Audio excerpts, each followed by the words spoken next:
let me know if that's a thing. As long as you guys can all hear me, welcome. Thanks for joining me on this lovely Saturday afternoon or evening or wherever you happen to be. It's afternoon for me here in lovely Colorado. Happy to be in my nice, chilly basement studio right now because it is 102 degrees outside Fahrenheit. So yeah, it's a crazy day for weather here in Colorado. Yeah, so let me know in the chat if you can hear me. We'll do a little check of sound here. Let me know if you hear the kick drum and how it sounds. Yeah. So let me know. Let's see. People joining in the chat. Wet and windy Sunday morning here in New Zealand. Awesome. All the way from New Zealand. As always, by the way, if you've been on any of these streams before, as always, please let me know in the chat where you're listening from, because that's one of my favorite parts about this. Love to travel, love to go to other places, and this is kind of a way to travel around the world by communicating with people in a whole bunch of different places. So let me know. So we know we have New Zealand already, which is super cool. Welcome, welcome, welcome. Yeah, home of one of my favorite sports teams ever, the All Blacks. So good to have New Zealand visiting us here online. Who else do we have? Let's see, from Mexico. Awesome. Where in Mexico? I lived in Mexico for a while and my wife is from Mexico. So where are you joining us from in Mexico? Let's see, greetings from Ulm, Germany. Is this somebody that I know? Because I know somebody who lives in Ulm. Let's see if this is somebody I know. That's, believe it or not, I do know somebody who lives in Ulm, Germany. So yeah, cool. James, welcome. Good to have you guys. Looks like people are slowly joining in. Good to have everybody here. It's nice to do this. It's nice to do like an off the cuff kind of live stream, because I've spent the last week, well, actually the last month, but really intensely the last week, getting everything finalized for my online course that went live yesterday, 2 days ago. And it's been, it was a lot. It was 50 plus videos. I can't remember, I think 52 videos in the video portion of the online course. And I realized as I was uploading them that was about the number of videos that I have on my YouTube channel since I started it like 3.5 years ago.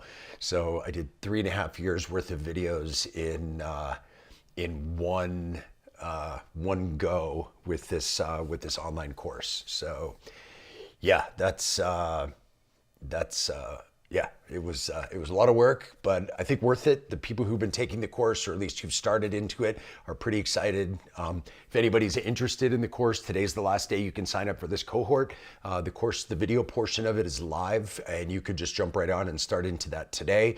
And then part of it is twice weekly live group calls on Zoom, question and answer sessions. And the first one of those is tomorrow. So I want to try to get everybody in before we start the first one. So there's still a few places left. So if you want to sign that up, there's a link in the description of this video, and you can get over there and sign up today. I had one sign up today already, which is great.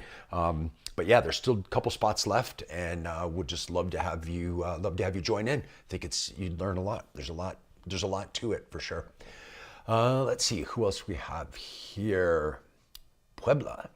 Nice. Mexico City. Mexico City is where my wife is from, and my mother-in-law lives in Valle de Bravo, and I lived in Valle for a year as well. Another Germany. Cool. Where in Germany are you from? Oh, so this isn't the person I know. So somebody on here coincidentally from Ulm, and I know somebody who lives in Ulm, who's actually a friend of my wife's that she grew up with in Mexico, whose parents were German. She moved back to Germany, got married, and lives in Ulm. So that's pretty cool.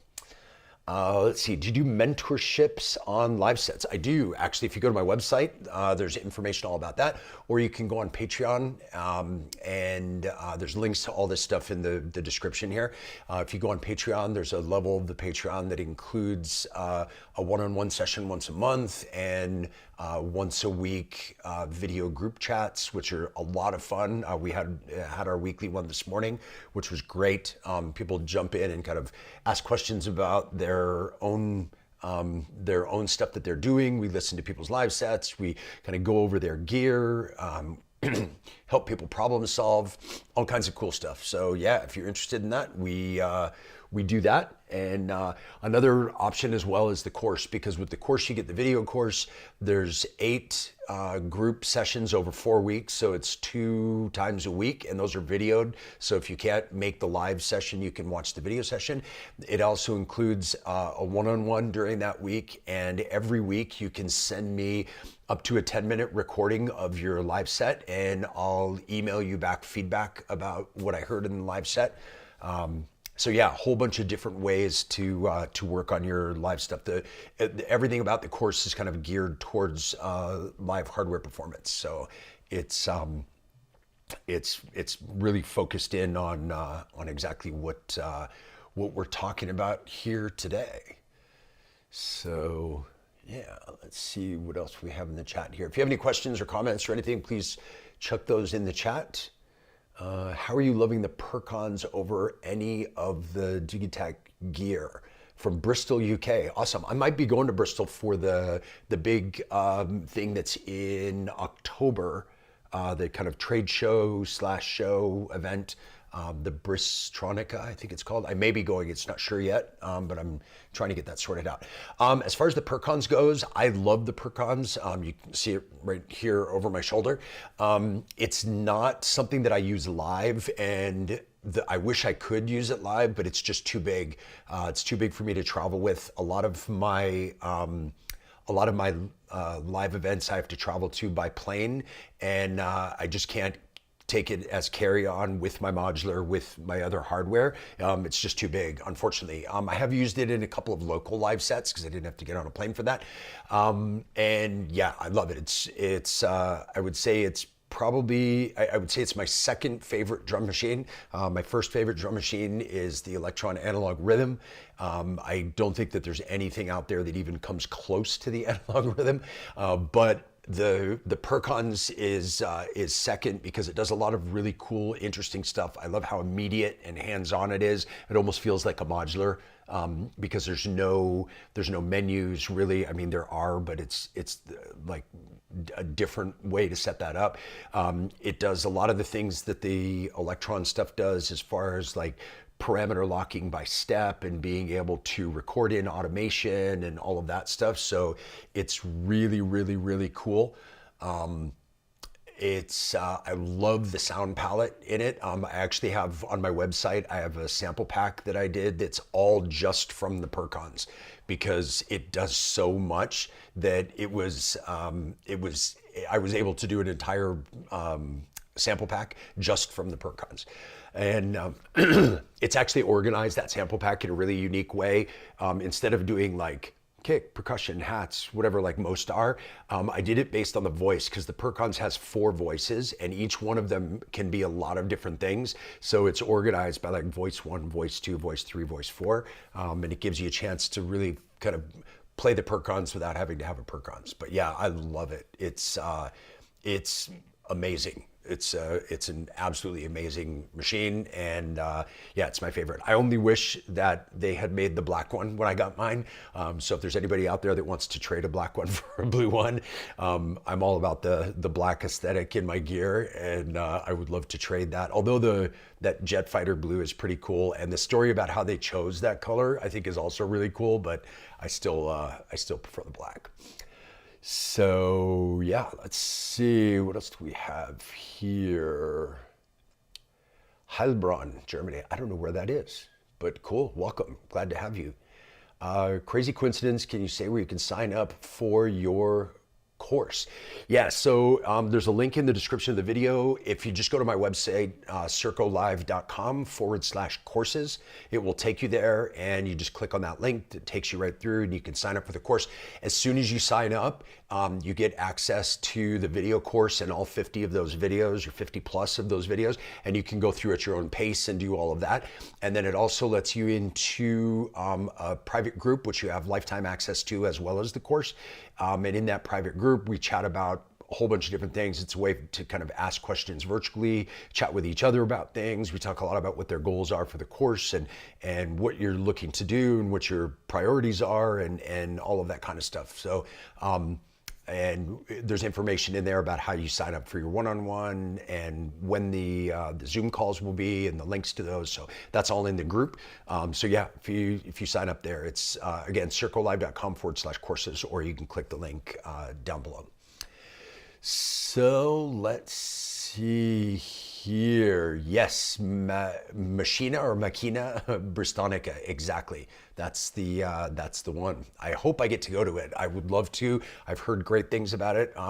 My friend Alex Anderson, Alex106, who's another live hardware performer, works for WMD or has in the past. He's one of the owners of AMMT with the owners of WMD.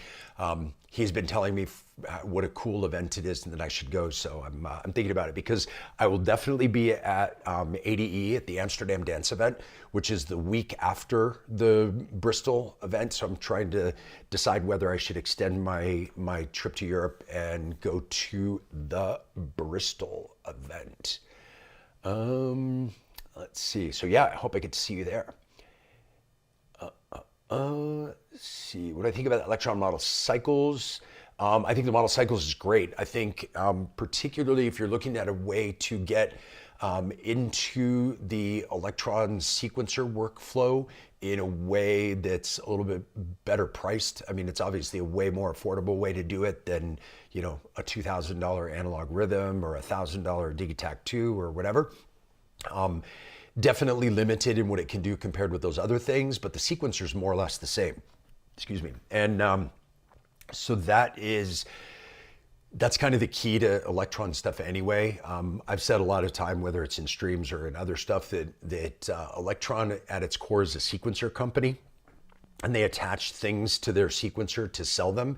And so the model cycles and model samples are great ways to get in on that sequencer workflow without having to dive all the way in on the more expensive gear. A little coffee.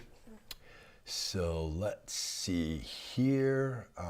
Made some very strong beats that you could never do at Ableton. Yeah, I mean, I love Electron gear. I love the sequencer. I love the workflow of it. I agree, like Ableton's great, and I use Ableton for production, and I have since I think Ableton 4, I think was the first one I got. So like I've been using it for a really long time. And there's something that about the workflow, about using a mouse and point and click, or even if you use a MIDI controller, that you don't get the same kind of control. I think the sequencers in Ableton are not great. There's some of the Max for Live ones that are okay.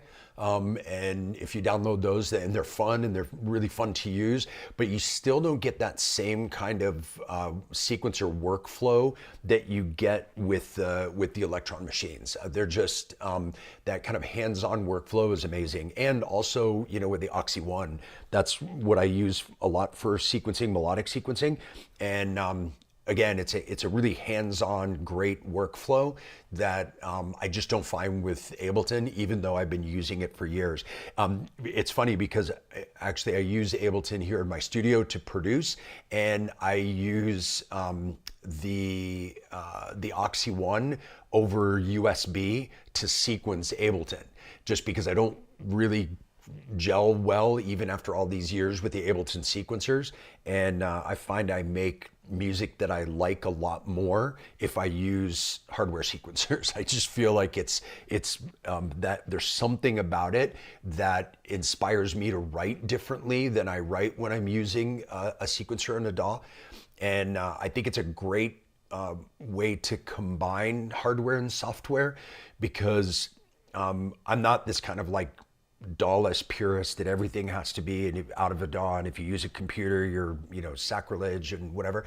I think that there's places where computers shine, like soft synths being able to give you access to, you know, millions of dollars worth of the best synthesizers in the world in an electronic, you know, in a soft synth format, I think is amazing to bring that access to everybody.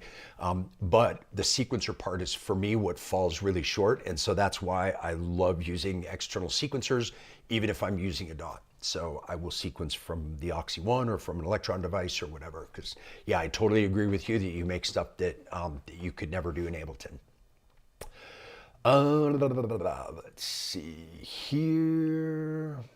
The course is priced in US dollars, yes, not pesos. Although, I know if you're not from Mexico, you may not realize that the symbol for pesos and the symbol for dollars is the same. So it does get very confusing sometimes when you're in Mexico and things are priced with a dollar sign, but it's actually in pesos, which is like, I think it's like 18 to 1 right now or 19 to 1.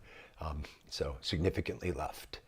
Anything scheduled in Denver? I actually don't have anything scheduled in Denver right now. The next thing I have coming up is August 1st, so about 3 weeks from now, in Portland.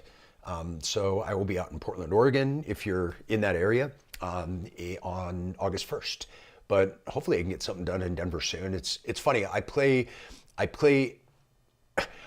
internationally more than I play in Denver, much less across the United States. For some reason, it's always just kind of really funny how we get booked in other places other than our hometown. I don't know why. Let's see. This year, Machina Bristronica gets even better. Great live performances last year. Yeah, it's. I know my friend Alex played last year. I think he might be playing again this year. I would love to play in that area. If you know anybody who wants to book me, if I do come out for that, that would be excellent. Let's see. Definitely look at the course. Listening while deep cleaning your studio. I do the same. I don't know if you guys have ever watched the Store live shows from Amsterdam, where they're like 6 or 7 hours long live performances. I love to put those on in the background while I'm cleaning my studio, because it's just like, it's the music I like, it's artists that I like, and it's improvised, it's never repetitive, it's never the same thing twice. And there's like 5 or 6 of them online, and each one of them is like 6 hours long. So you can just, that's enough for a lifetime's worth of studio cleanings. So let's see here. Dallas is the way forward for us working in front of a computer. I do get that. For my day job, I'm a consultant in the food and beverage industry. And so I'm looking at spreadsheets and budgets and business plans and forecasts all the time. So it is not interesting for me to be on the computer all the time, although I am not opposed to it. I see, in both cases, I see the computer as a tool. And if it is the best tool for the job, I am all about using it. And if it is the same as something that's non-computer, I'll generally go non-computer, because I like to get away from it when I can. But just like you can't make a phone call without your phone, there's certain things that you can't do outside of the computer. And if that's the best tool for the job, I am more than willing to spend a little bit of time in front of the computer to do that stuff. But that's just me. I totally understand the people who want to stay away from it no matter what. I am not one of those people. I perform live hardware because I enjoy it more, not because I'm trying to escape the computer. If I could get the same sensory feedback and tactile feedback, hands-on everything, with a computer, I would have nothing against using a computer. But even with MIDI controllers, you just don't get that. So that's why I do live hardware. Let's see. Holt Ender Raw, big fan here. Thank you. Love your music and these streams for the community. Well, thank you. I'm glad. It's so confusing for a lot of people. My friends think I'm a mad genius.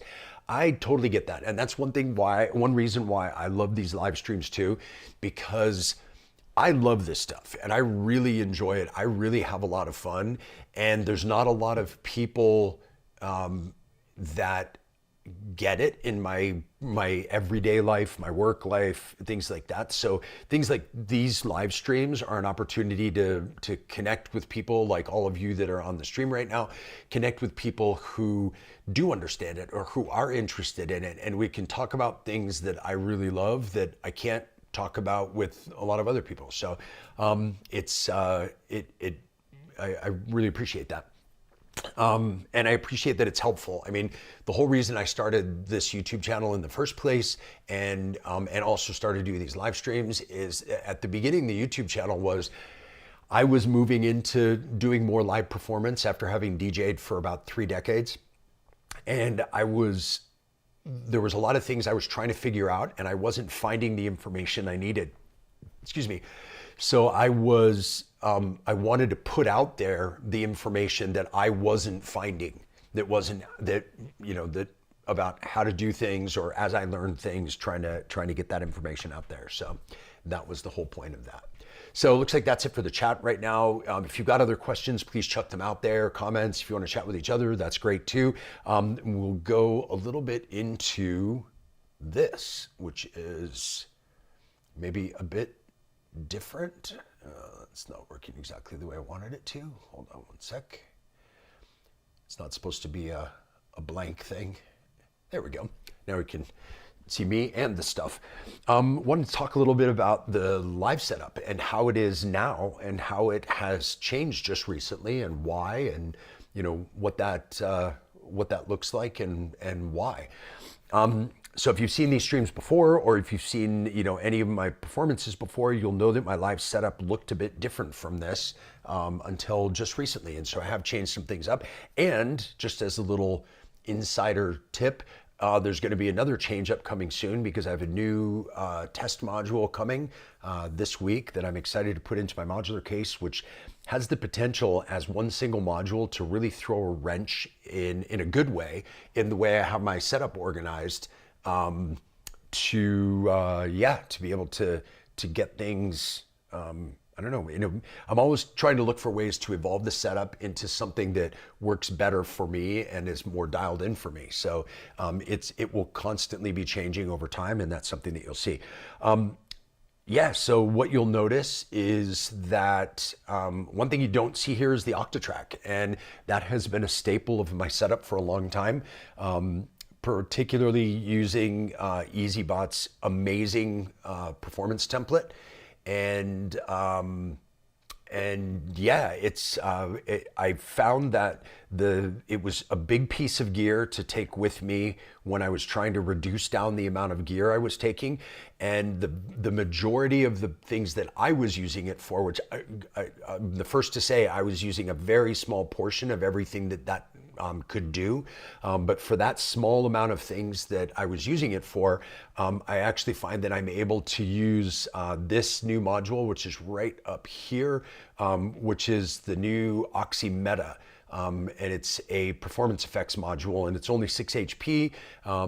But in the modular world, that's really tiny, and if you don't have modular, it's going to be hard to use this. But if you do have modular, and the things that you would use the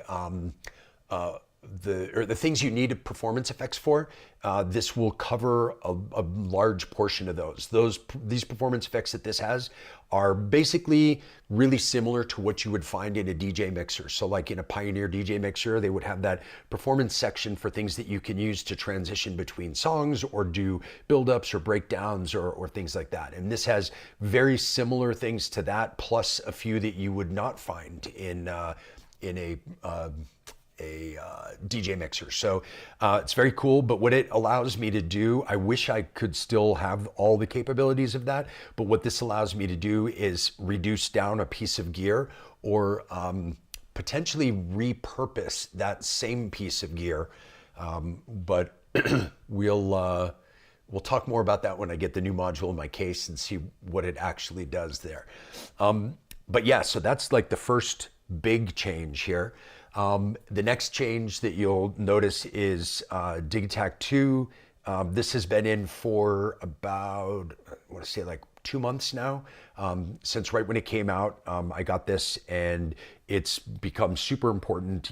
Having 16 tracks and stereo samples and all that stuff has been a huge boost, and it allows it to do a lot of things.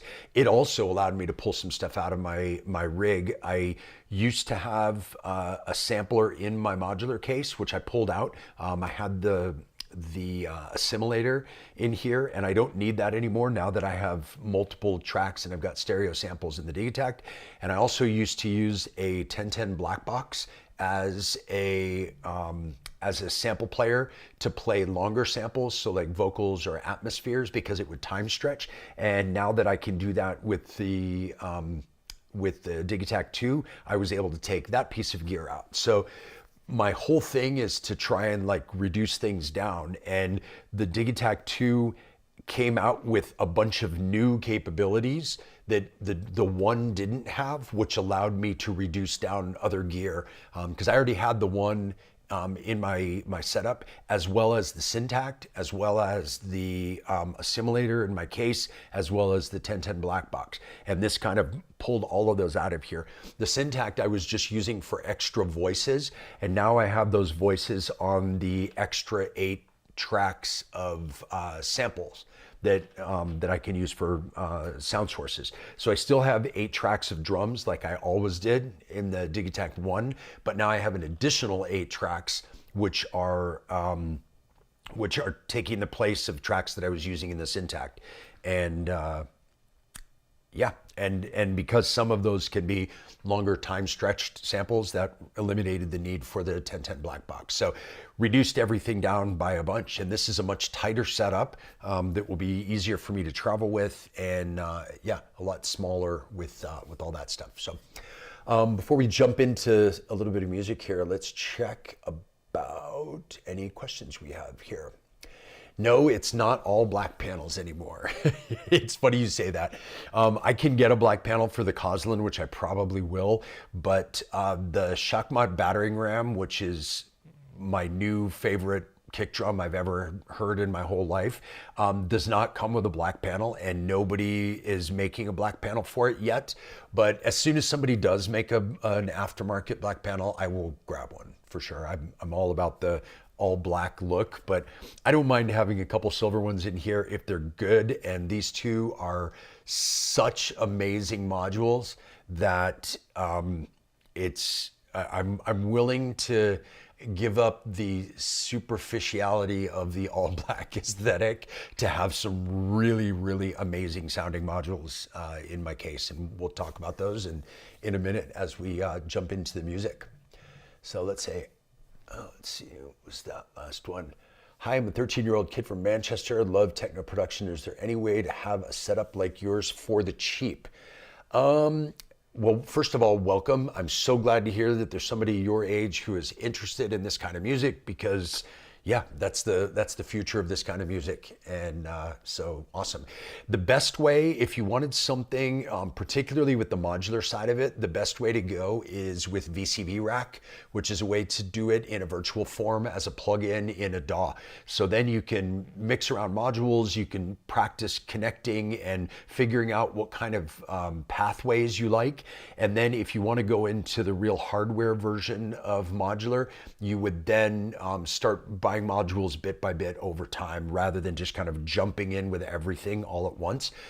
You could put together a setup just like this for free on VCV Rack. It would be just different individual modules, but you can do basically everything that I'm doing here within VCV Rack.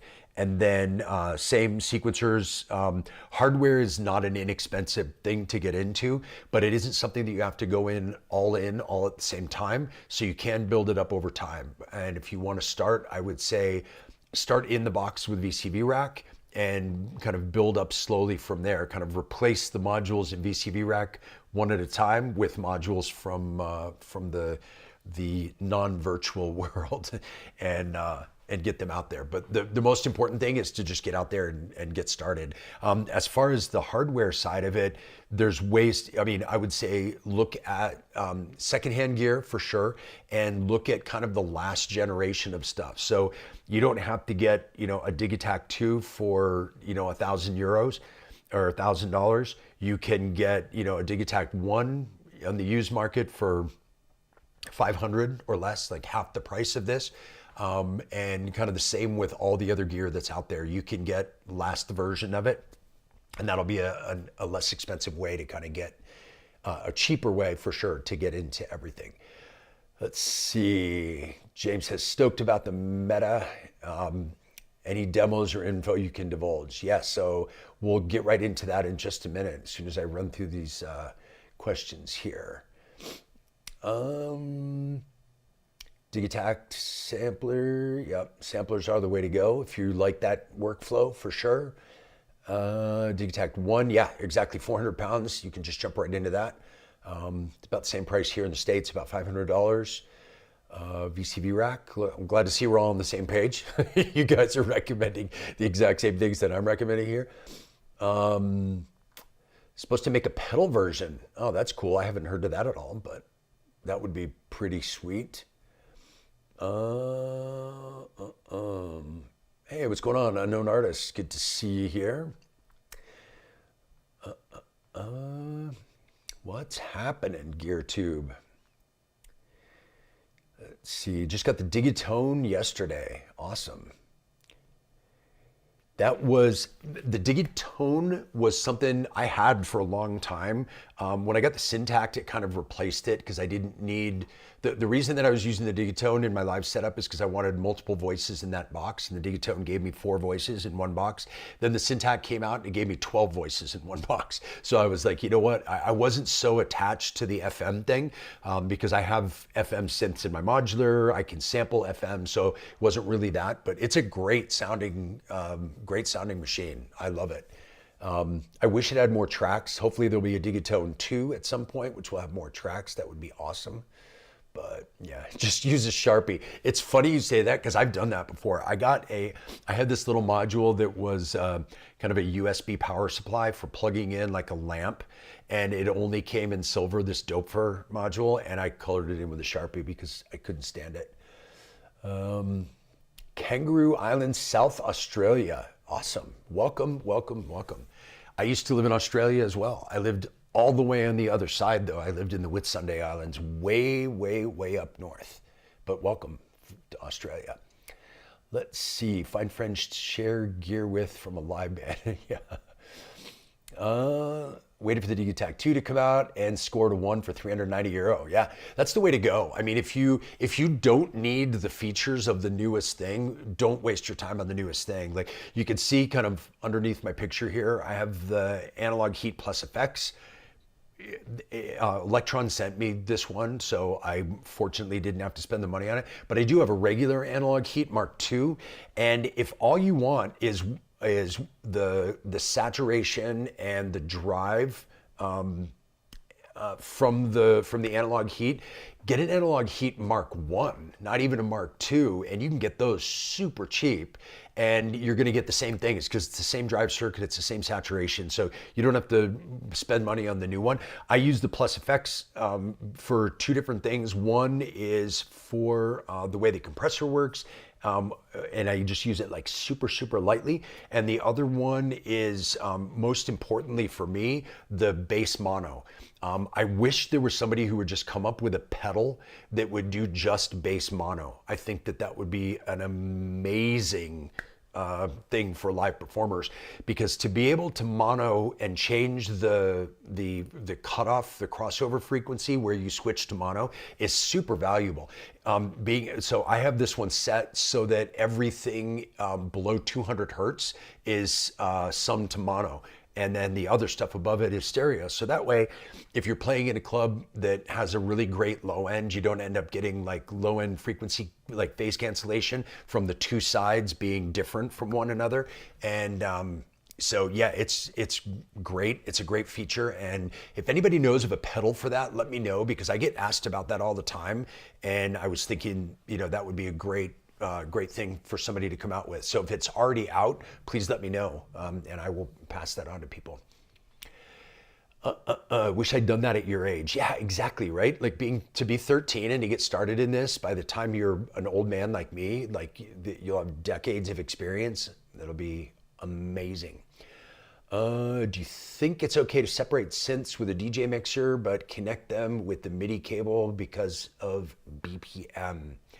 I'm not sure what that question means. Yes, obviously, MIDI and audio signal paths are totally independent from one another. So, and the DJ mixer shouldn't have anything to do with that unless you're tempo syncing the effects, like a delay or something like that. And a lot of higher end DJ mixers will have a MIDI input for that anyway, if they've got effects built in. Something like this is basically a DJ mixer. It's the same thing. It has Q, it has sends, it has things like that. So Yeah, I mean, there's nothing wrong with using a DJ mixer to connect your gear. The only reason why, I don't use a DJ mixer and I use something like this is just size. I don't want to haul around a 20-pound mixer when I'm traveling by plane and taking everything in my carry-on and stuff. It's just too much to haul around. If that were the case, like if it was just as easy to have a DJ mixer as anything else, I would get the Pioneer V10. I think that's an outstanding mixer for live performance. You have a compressor per channel. You've got tons of sends. You can set up the internal effects like sends. It's an amazing mixer. It has 8 channels, I think, plus aux return channels. So yeah, it's a phenomenal mixer for live performance, but it's gigantic. It weighs probably double what this entire setup weighs, and it's huge. So it would be impractical to use for traveling live performance, but from the quality of from its quality as a mixer, yeah, it's awesome. Yeah. Let's see, how much silver hatred. I know there's people who, it's like two different camps in modular. You're either a silver person or a black person. I think, Alex Anderson, talking about him again, he mentioned something that I thought was really cool. He mixes it up in his case because he likes, when he's performing live, to have that kind of quick visual separation between modules, to not have everything be black or everything be silver. So you have to kind of really see what you're doing in the dark. And I totally get that. I think that makes a lot of sense. So if that's what you want to do, I think that's a great tip. Let's see, analog mixer or DJ mixer? Well, there are analog DJ mixers and digital DJ mixers. So I think you mean analog or digital. And I will have a controversial statement here. It does not matter. It makes no difference at all. And what people forget is that even if you have an analog mixer, you still have a digital signal going into it, because the only way for that signal to get from a USB stick if you're DJing, or from a digital effects processor, or a digital synth, or a digital anything, is to go in digital. And then you're going to put it through an analog mixer, and then it has to be converted into a digital signal to go out, to go through the processing of the main sound out. So you've already got digital to analog and analog to digital conversion going on, no matter what. So yeah, it doesn't matter. It doesn't make any difference at all. Let's see what else here. Golden Master Endorphins module does mid-side, yeah, which is great.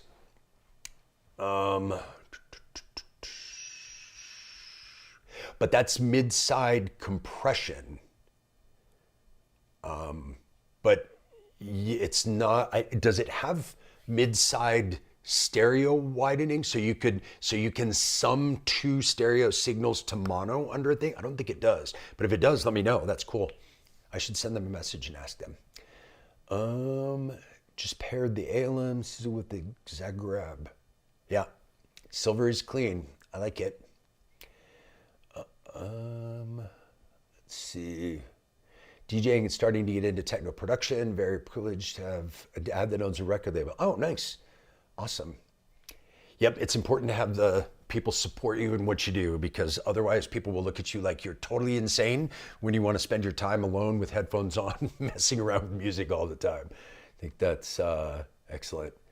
The MIG Cockpit Blue Perkons is the OG bomb. Yeah, well, if you want mine, get a black one and trade me, because I would rather the black one but I do like the whole idea. I don't know if you guys know that that's why it's blue like that, is because it's the color of the inside of a cockpit of a fighter jet that they do, because it's supposed to offer better visual stimulation for the pilot when they're in stressful situations. But they liked it because it was like the cockpit of the old, like Eastern European MiGs. So that's where that color came from. Bitwig 5, yes it is. Let's see. Sell it to the 13-year-old. Yeah, for sure. All right, so let's just go a little bit over how and why I'm doing things the way I'm doing in this setup, and how it's a little different. I want to talk mostly today about the two biggest changes, actually the three biggest changes, which are the Battering Ram, the Coslin, and the Meta. A lot of the other stuff you will have seen if you've watched any of these, maybe not the Zadar, but it's doing similar things to what other modules do. So that's a little bit less important. These are doing really unique things for this setup that I wasn't doing in the past.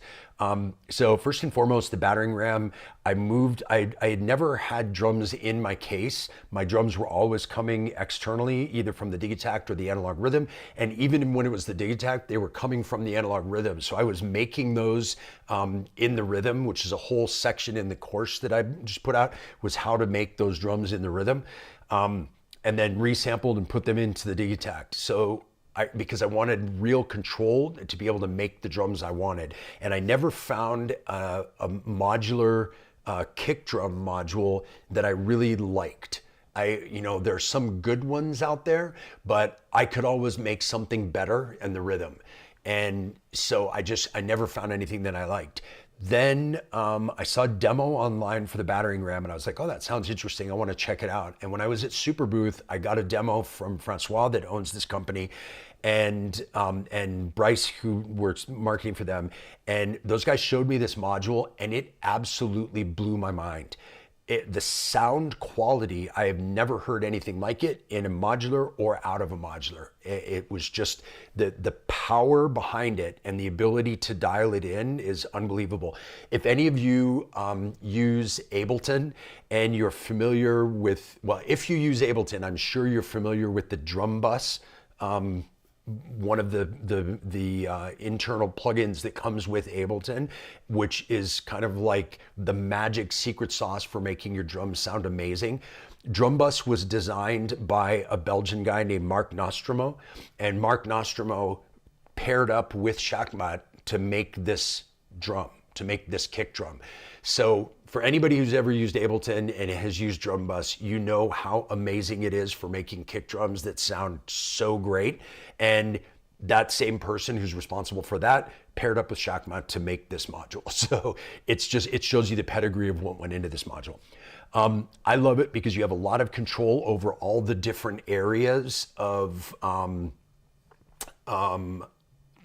the different sections of your kick drum, the different parts of a kick drum. And although other modules can do that, they usually have this really narrow sweet spot that you have to kind of dial it in just right to get the best sound out of it. This thing, I can't find a sound that I don't like in it. And that's why I've been so excited about it since I got this. So just to give you a little bit of an example of what this thing sounds like. So this is just a straight 4 on the floor kick drum. And this is just the Battering Ram with no processing. It's not going through anything other than the Battering Ram through the mixer and out. And that's coming right to here. So this is kind of dialed in the way I like it. It's kind of a little bit like a driven 909 sound. But just to show you a little bit about the versatility and how you can dial this in so many different ways. So if you were to just take down the drive, you could still get a pretty punchy, although less punchy sound if you were doing something a bit more mellow, like if you were doing, deep house or something like that. So if you take the drive back up, then you've got the decay, which I'm going to turn down. Well, first let's talk about the click, which is the transient at the beginning of it. So if I bring that all the way down, you'll see you've got still quite a bit of punch even without the transient. But if you need that transient to punch through stuff and to break through the rest of a mix, you can bring up that click and drive that right up to the top. And everywhere along the way, it sounds good. So you just have to decide which one you like more. And if you bring this down and then you start to mess with the decay, you could shorten it up and get really kind of 909-y. Or you can lengthen it and go way into 808 territory.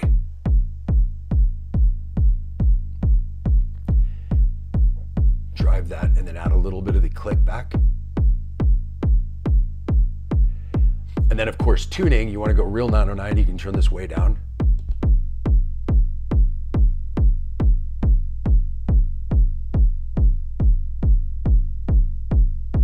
Right, so where I like this is a little bit up a little more. So shorten up the decay, but not totally. Add a little bit more of the click. And then you also have a depth of the click too. So it's the depth of the envelope that makes the transient. Then the other piece to this too, if you're into like harder music, more kind of hard style, gabber, hardcore, it has a second drive circuit. So this drive circuit is the more mellow one, and this goes up to here. That's the top of the drive circuit. And then if I bring this down and switch over to the other one, this one kind of starts where that one ends. And then you bring this up.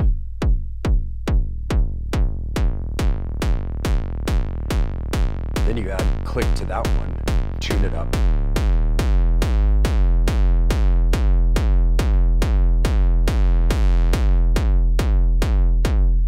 So you can see you have a ton of variety all in one module.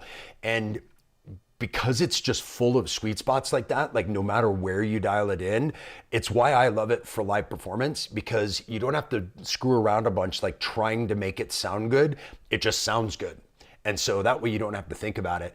And if that's not enough of a vote of confidence for this, when I was at Superbooth in Berlin, when I was checking this out, I went to see at Berghain, I went to see Colin Benders perform, and we were talking about, while we were listening to him, how good his kicks sounded on that massive sound system in Berghain.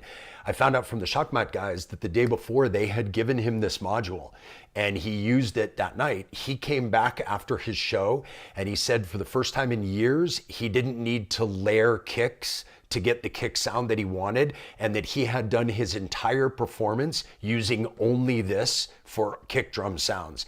And without knowing that it was this, we were commenting in the crowd how amazing his kick drums sounded. So, and I've since performed with this on some fairly big sound systems. Like when I performed in Seattle not too long after that, when I first got this, it was on a Function 1 sound system. And to hear this on a big giant sound system just lets you know how absolutely killer it sounds. So this module has changed a lot because I pulled the kicks. They were here, now they've come out of the Digitakt and into here, because I don't need a bunch of kicks anymore. I need one that I can turn into a bunch of kicks, which is exactly what I have here.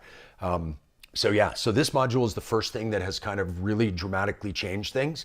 The second one is the meta, which we were talking about this before. I was using the Octatrack with EasyBot's performance template, which I still think is absolutely amazing. And if I wasn't short on space for traveling, I would still prefer to use that, because it does way more as far as the live looping and as far as, beat repeats and things like that. But I was using those pieces far less. What I was using mostly was filtering, kind of build-ups, risers, reverb, delay, that kind of stuff. And the meta does that. So if we just I don't even know what I've got in here. I think it's left over from my call this morning, but.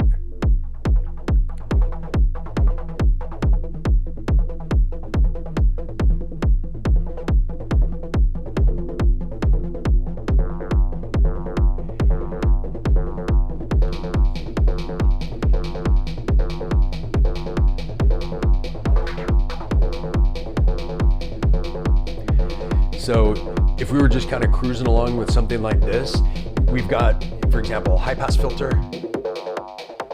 and you control the resonance on it.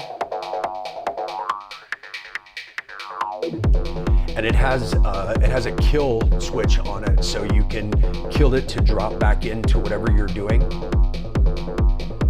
It also has a riser effect, which is a combination of a reverb, a high pass filter, and some white noise. So if we were to use that, here it kind of opens things up with that reverb. And then when you were to drop back down in again, Here, the reverb kind of tails off, so it gives you a nice way to transition between things.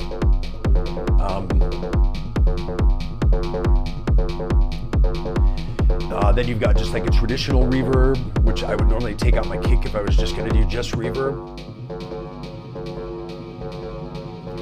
And you can adjust the intensity, the size of the reverb. And then drop back into whatever you were doing before. It also has a few other things in it. There is a delay,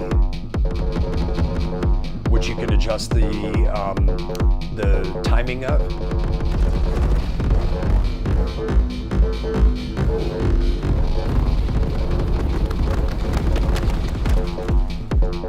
Should probably clock that correctly.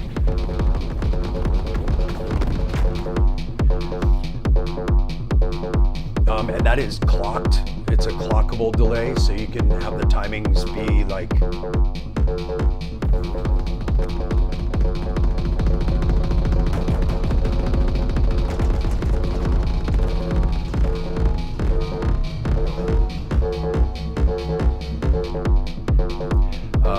let's see, you've also got a gate, which is pretty cool.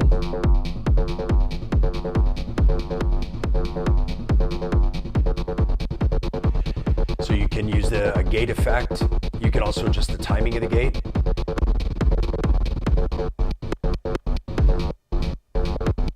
And that's clocked as well. And then when you turn the gate effect to the other side, it's a built-in snare roll using a sample.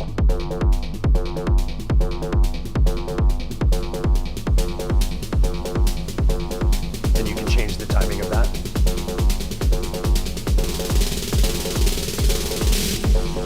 So if you're into that kind of thing, I'm not super into snare rolls, but hey, if you're into that kind of thing, it's good for you. It also has a looper, which is clocked as well. It's not a looper. It's not a looper in the sense of like the performance template looper, where it actually grabs a section and loops that section to playback. This is more a looper like you would find as an effect on a DJ mixer, where it does like a quick loop to repeat. So like this.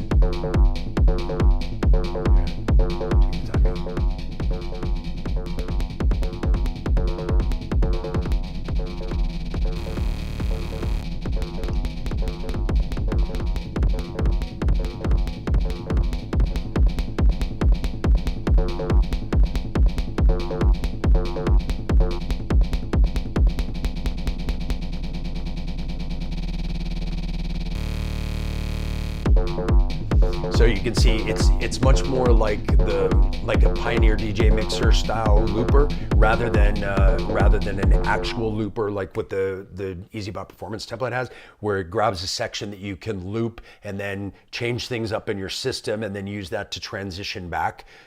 This doesn't do that. This is much shorter and much more as kind of more like a beat repeat and less like a traditional looper. It's also got a tap tempo, so if you wanted to change that up, you can as well. So yeah, so that's the meta. That's why I'm using this for performance effects, transition effects, things like that. I'm using it way more subtly than what we were just showing right there. And that's one of the cool things is this knob down below is, in a lot of cases, it's the intensity of whatever the effect is. So like, let's say we were doing the riser. If we dial this way down, you don't really hear much of the white noise. It's mostly filter and reverb. But if we were to turn this way up and then turn that up,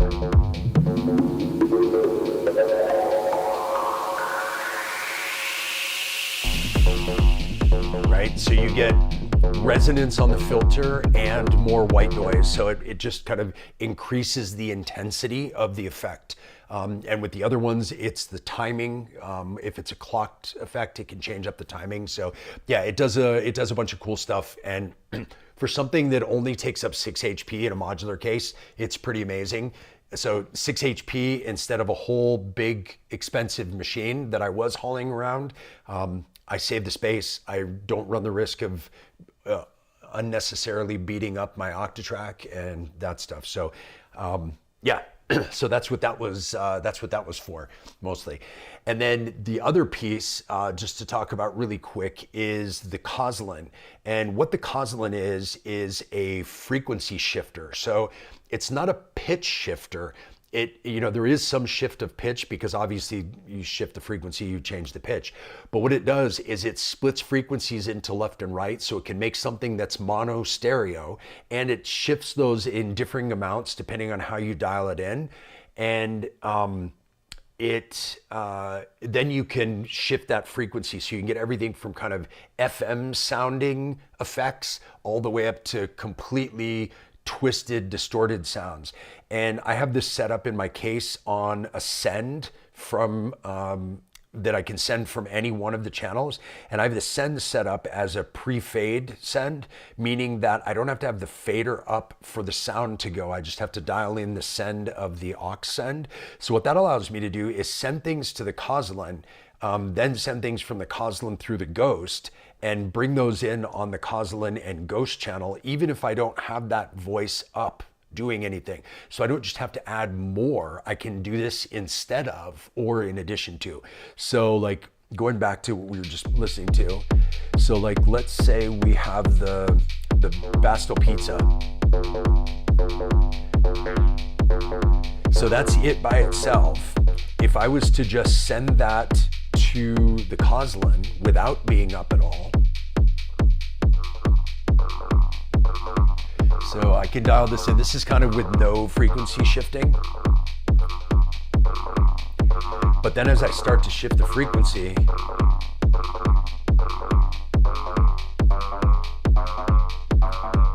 so you see it doesn't just pitch together, it keeps the same tone, changes the pitch of some of the harmonics, it adds in harmonics at other levels, and it splits the signal left and right. So if you're listening to this on headphones or on speakers, you'll hear that it becomes stereo.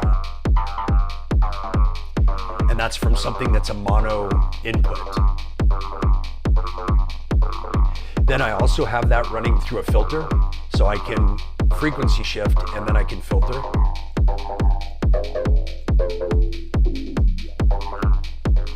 And on this filter, it also has wave folding, so I can change up the shape, or change up the signal as well.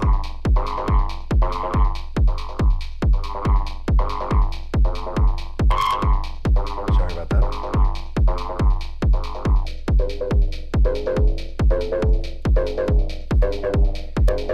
So that's just the sound by itself without the original coming from the BIA, but now if I mix those in together,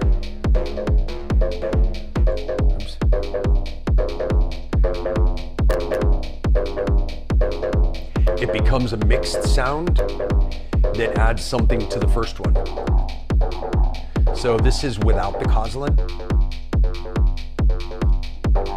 That's with the Coslin, and this is without the original. So that one simple mono sound now becomes a really interesting, wider, frequency shifted sound. And if I want to change it, all I have to do is just move the knob and just change to a different frequency.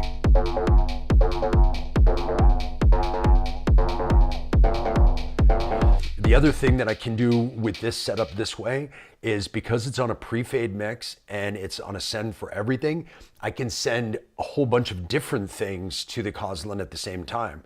So if I bring that up again, so this is just the pizza going into there. But if I do just a little tiny bit of that, and then I add in a different voice, but without bringing any of them up. So I'm just using their tone to make a new tone. And then I add in something else.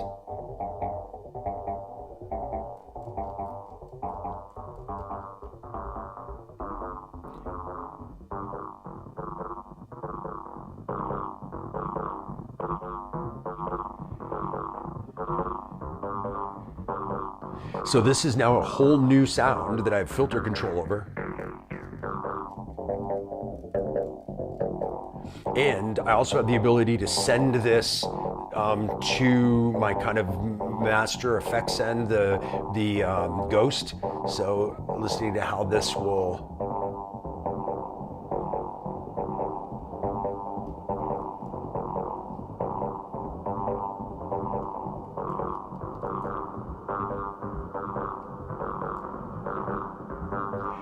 So all of that is without any of the main oscillators even being up at all. So then, if I start to bring any one of those up on their own,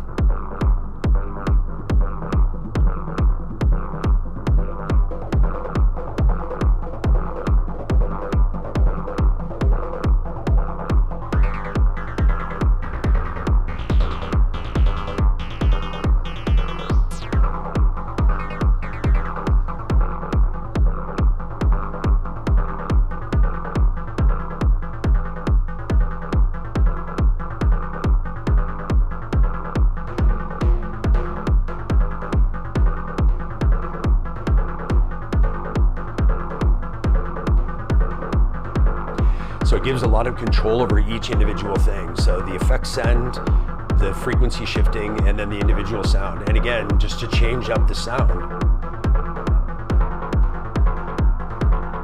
Just changing where the frequency is shifted, it gives you a whole new sound. It sounds like another voice came in, but without having to have a whole other voice, because what we're just doing is kind of recycling the voices that we already have by sending them through something that can then manipulate them and modulate them, like a frequency shifter, filter, wave folder, and then an effects unit like the Ghost. So it just gives you a ton of flexibility to do cool stuff with it. So those have been the three biggest changes in my setup. There will be another one coming soon, which I will tell you about as soon as I'm allowed to. That's going to be changing up things a little bit more. And we will see when that one comes in. It may actually change up one of the pieces of hardware that I have here too. So that's all I will tease about that until it comes out. So yeah, so if you have any questions about this stuff that I was just showing you, I'm happy to answer those in the chat. Head back over there and see what we got. All right. His dad said, if I want, I can release my tracks on this label. That's awesome. It's a great way to get your stuff out there, for sure. Killer kicks. Glad to know you like them. I love them. I think those kicks are amazing. I actually sampled a bunch of them I just recorded them in Ableton and cut them up as kicks. And it was the first time I had ever sampled kicks into Ableton, where they sounded so good that I didn't need to do any processing them at all before I just used them as a sample kick. I didn't have to compress, I didn't have to do anything, because it sounds so good coming out of this. This also has a couple of other things that's really cool. You can actually do a store and recall, which just to show you really quick. So like if I was to hit this and store the sound that I have right there, actually,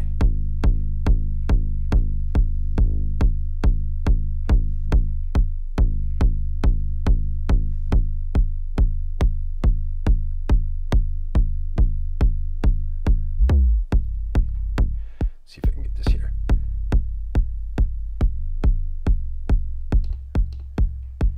So if I get this set to a certain way that I want to, I can then recall back what I had before.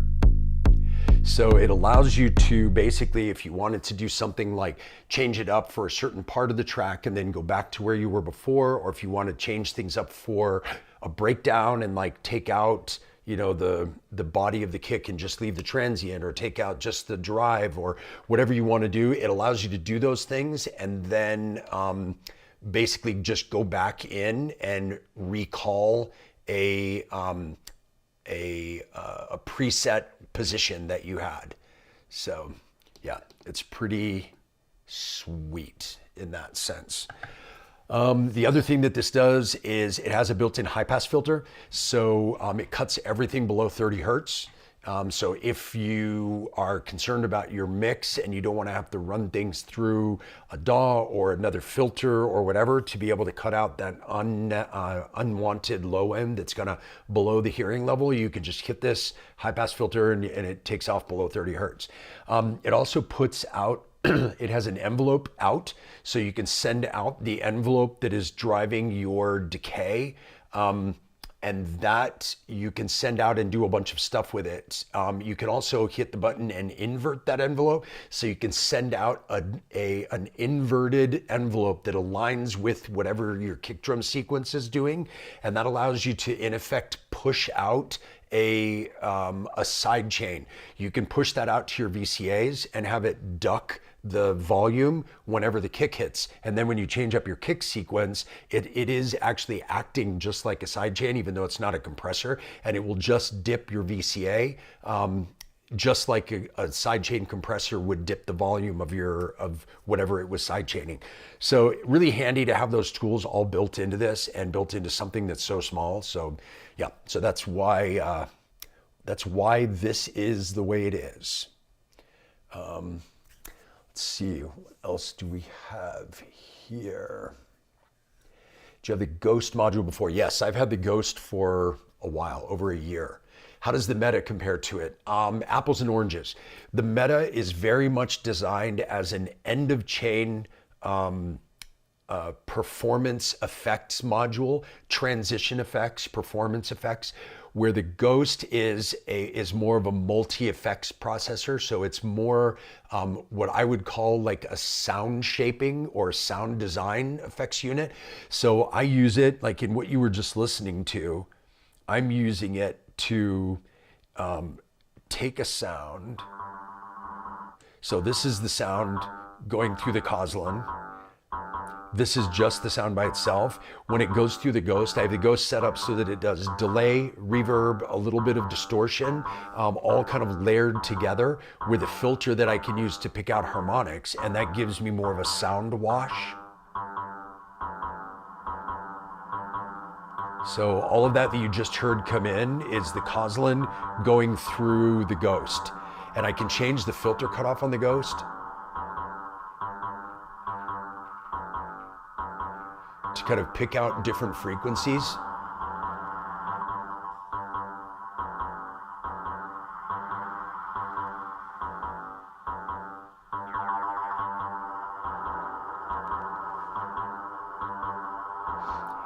And that's all that same signal, those same like 2 notes, just going into the Ghost. So if I take the Ghost off, that's all that's going into it right now. So I use it to kind of create background atmospheres to kind of help set a kind of a sound foundation to the background of everything that I'm doing. And it's something that's pretty easily controllable because I've got it on its own channel, so I can bring up and down the volume. It also has a sidechain input. So I'm actually sending a multiple of the kick to here, to sidechain, and you can dial in.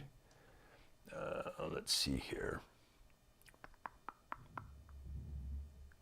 If I send, so this is just the wash without the Coslin. And if I was to turn on my kick drum,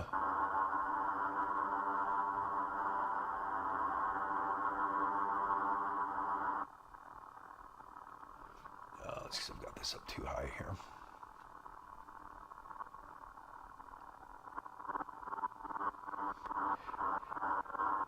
So you can see how that's side chaining just that wash sound.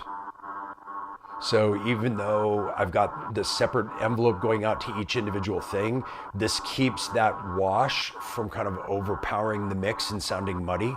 So now if I bring the kick into it,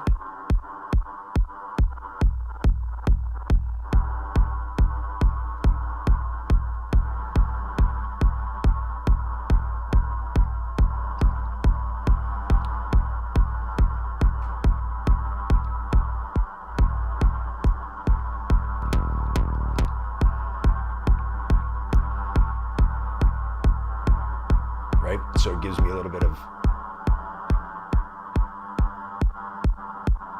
so you can dial it in however much you want to dial it in.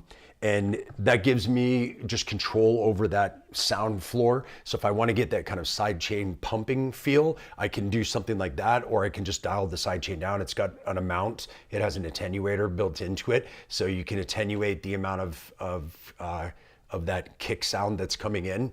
And yeah, so that's what I use the Ghost for. And that's why it's different from the Meta. They're apples and oranges. One is Ascend for sound design. The other is an end of chain performance effects unit. Let's see. Good upgrade to give power, like you're mixing your own vinyl music. Yeah, I mean, it's nice to be able to have, like, coming from a DJ background, it's nice to be able to mix your own stuff and have it sound more like a DJ set instead of having to just be like a song and then you stop and then you play another song and then you stop. This way you can kind of morph things one into the other, and having the performance effects like the Meta, it really allows you to smooth out those transitions as well. Let's see, I wish I had the Rucciologio's frequency knob. Yeah, me too. You wish it was more responsive. Me too. I wasn't using it until I got the Coslin, and it's because the way I would generally use a filter knob would be more like this, like wanting to actually be able to move that really quickly in here. And the Rucciologio doesn't do that. You have to kind of spin it. With this, it really doesn't matter. And that's why I put it back in for using with the Coslin. Because with the Coslin, I'm not using it the way I would traditionally use a filter. I'm using it to just kind of dial in the sound design part of it.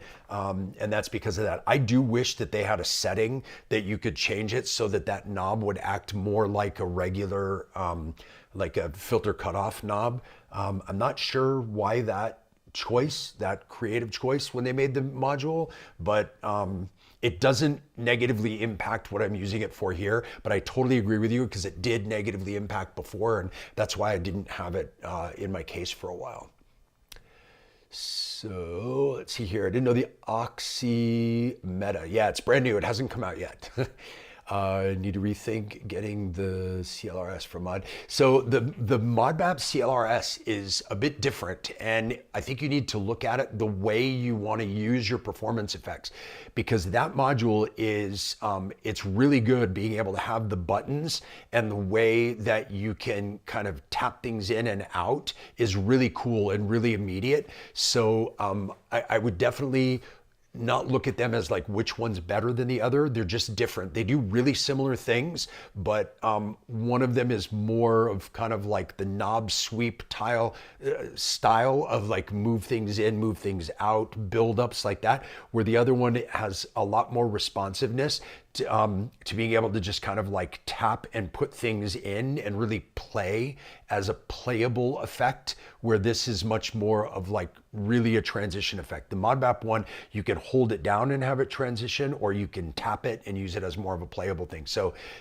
definitely take a look at them and evaluate it based on the type of music you're making, and the type of effects and transition effects that you need. Because yeah, I think that each one does their own thing. Yeah, the Meta's not out yet, but I know it's shipping very soon to retailers, and I think it's already on pre-order. Like if you were to go on Perfect Circuit or somewhere like that, I think it's already on pre-order. And I mean, as you can see, it's a real thing because I have one, but there's only a couple of them out in the world right now. And I was lucky enough to have them give one to me for testing and to kind of show off a little bit on here. But yeah, it's very cool. I think it's going to make a big splash. It's not going to be very expensive. It's in like the less than $250, I think. I can't remember exactly the price, but for everything that does and being so small, not taking up much space in your case, I think it's going to do really, really well. Let's see. Hey, Wabbit, what's going on? We were just talking about the course before. Wabbit's one of the people who's doing my course right now, so I'm excited. And by the way, thank you very much for the shout out on your channel yesterday. I did see that, and he mentioned on his YouTube channel, which you haven't checked it out, you should go check it out. He mentioned on his YouTube channel that he was taking the course, and it was really cool that it made me very happy to hear that he's getting some really constructive stuff out of it. It's that was again the whole point. I was hoping that I could help inspire people to do some cool stuff and that. So yeah, I'm really glad, and thanks and greetings. Good to see you here. Let's see, listening from 719, that's Colorado. Oh, Colorado Springs. Yeah, you were south of me a couple hours. Just got the Digitakt 2 on Monday. Gonna dive in tonight. Awesome channel, awesome. Well, I'm glad you like it. And welcome to my fellow Coloradoan with a fellow Digitakt 2. You are, I think, 2 hours south of me, hour and a half, something like that, south of me. Yeah, let's see. I can see the Rucciolezio's use where you have it. Yeah, don't need to ride it like when you're running voice to it. Exactly. I mean, I got it because I love the sound of it. And then when I started using it, I got really frustrated by that filter cutoff as well. And so I basically pulled it out of my case, and it hadn't been in my case at all. And then when I put the Coslin in, I was like, oh yeah, you know, and I wasn't even thinking about using a filter. And then I was like, wait, I could get some more control if I had a filter. Oh wait, the Ruccia would be a good thing to use here. And I had it in my other case. And so I was like, yeah, let's try it. Because it not only does it add the filter, but it also adds the wave folding, which I think is really cool. And you've got high pass, band pass, low pass, so you can switch back and forth, and you've got some programmability. Another cool thing the Ruccia does as well is you can just hit the cutoff, and you can engage or disengage the whole unit. So it's kind of like a kill switch. So if you have something going through it, like, is there something going through it? Yeah. So if you have something going through it, and let's say you filter it way down, but you wanted to take that completely off, you could just hit this button, and it totally disengages the filter. So if you're here and you want to take it off, it goes back to non-engaged. So you can engage or disengage that, and that is actually controllable via CV. So you could actually send like sequence a signal that you send to that, and you could have like gated on and off filter effects. So it does a lot of cool stuff. It's just, I agree with you though, that filter cutoff was super annoying. But in this use, it doesn't really change anything. Let's see here. Should implement push and turn option. Yeah, that would be cool if they could. I mean, since it's got that functionality in there, I don't know if that would mess with the cutoff, because if you push, that means cut off. So if you were to push and turn, it would probably cut off and turn. So yeah, I think they would just have to come up with, my guess would be that probably the easiest way, since all of their stuff you could implement different firmware. If they had a firmware version and you could choose between the dial it in frequency or the like kind of traditional frequency sweep, that would be pretty cool. But yeah, it's a unique filter. It does a lot of cool stuff, but it also has a couple of kind of drawbacks in one situation that you got to make sure you know before you get it, because I don't want you to be disappointed. But yeah, let's see. I think you need to look into both models deeper. Yeah, definitely look into the Modmap and the Meta. I think each one of them has their use, and who knows, maybe you end up putting both in your case because you would use them for different things. You know, the Modmap one is really cool for kind of like playable, kind of glitchy performance effects. And so I don't know what style of music you're doing, but if that's the style of music you're doing, that would be super cool for that. And Corey's modules, I think, are awesome. He does some really, really cool stuff. So I would say definitely check that out. But the Meta as well, if you're looking for something more like DJ mixer style performance effects, this could definitely be a route to go if you want to reduce things down, as I did, or if you want to avoid, you know, this is way cheaper and way smaller than an Octatrack. So if you don't already have one, if you already have an Octatrack and you can use the performance mixer, use it as a performance mixer with the EasyBot template, that's the best way to go, because you don't have to buy a new module. You don't have to do anything extra. So if you've already got that, keep going that way. But if you need the space and if you want to take that out of your kit, then this is a way they can replace some of it. Wouldn't be everything. So if you're using things like the glitchier effects and the beat repeats and the longer loopers, this won't replace that. This doesn't do what that does. But if you're just looking for, you know, filters and reverbs and a riser and, you know, gate, and if you like snare rolls, it's got a snare roll built in. So all that stuff, you can just do that with this one as well. So Yeah. Another thing that's changed up a bit, like I mentioned before, is having the Digitakt 2 here in the setup. And that is the way I have this set up is that 1 through 8 are my drum tracks, like they were on the Digitakt 1, and like they were in the Analog Rhythm. It was kind of basically like those, those were completely drum tracks. The reason I switched this out and the reason it allowed me to take out the Syntakt is I was using the Syntakt for 8 voices that were more melodic style voices. And now I have these 8 voices on the bottom, 9 through 16, which I'm using for more melodic style. And I have those kind of organized as low frequency to high frequency. So let's see here. Oh, that's why, because I have all my mixer tracks turned down because I was playing with this before. It's cool that this has an internal mixer as well. So you don't have to run it through a mixer. You can just go to the mixer track. So they go, again, like from low frequency to high frequency. So you got basses. So both of these are more like, then you get into some more like kind of mid-range melodic stuff like keyboard, or like chords and stabs. So that gives another kind of sonic variety. And then generally these would be higher frequency. I was doing some stuff with my course and I have these kind of set up. This is a second hi-hat right now. And then I have these set up as some longer samples. So if they were to be just triggered just as a quick one shot, you would get something that's more like percussive, but they're also being triggered. That's a longer sample that's time stretched in here that's being triggered. So it's actually this.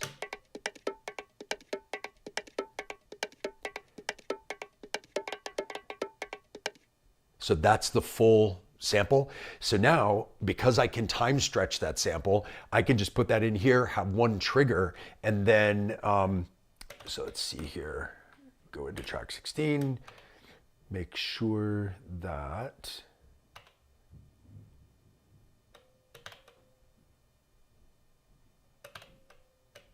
let's see here.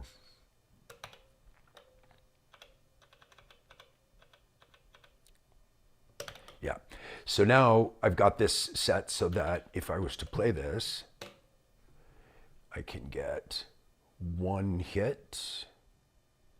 Why did that not play?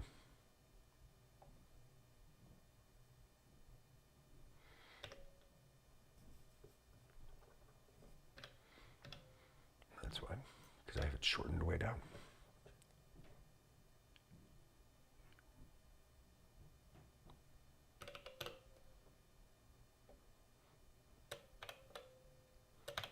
Interesting.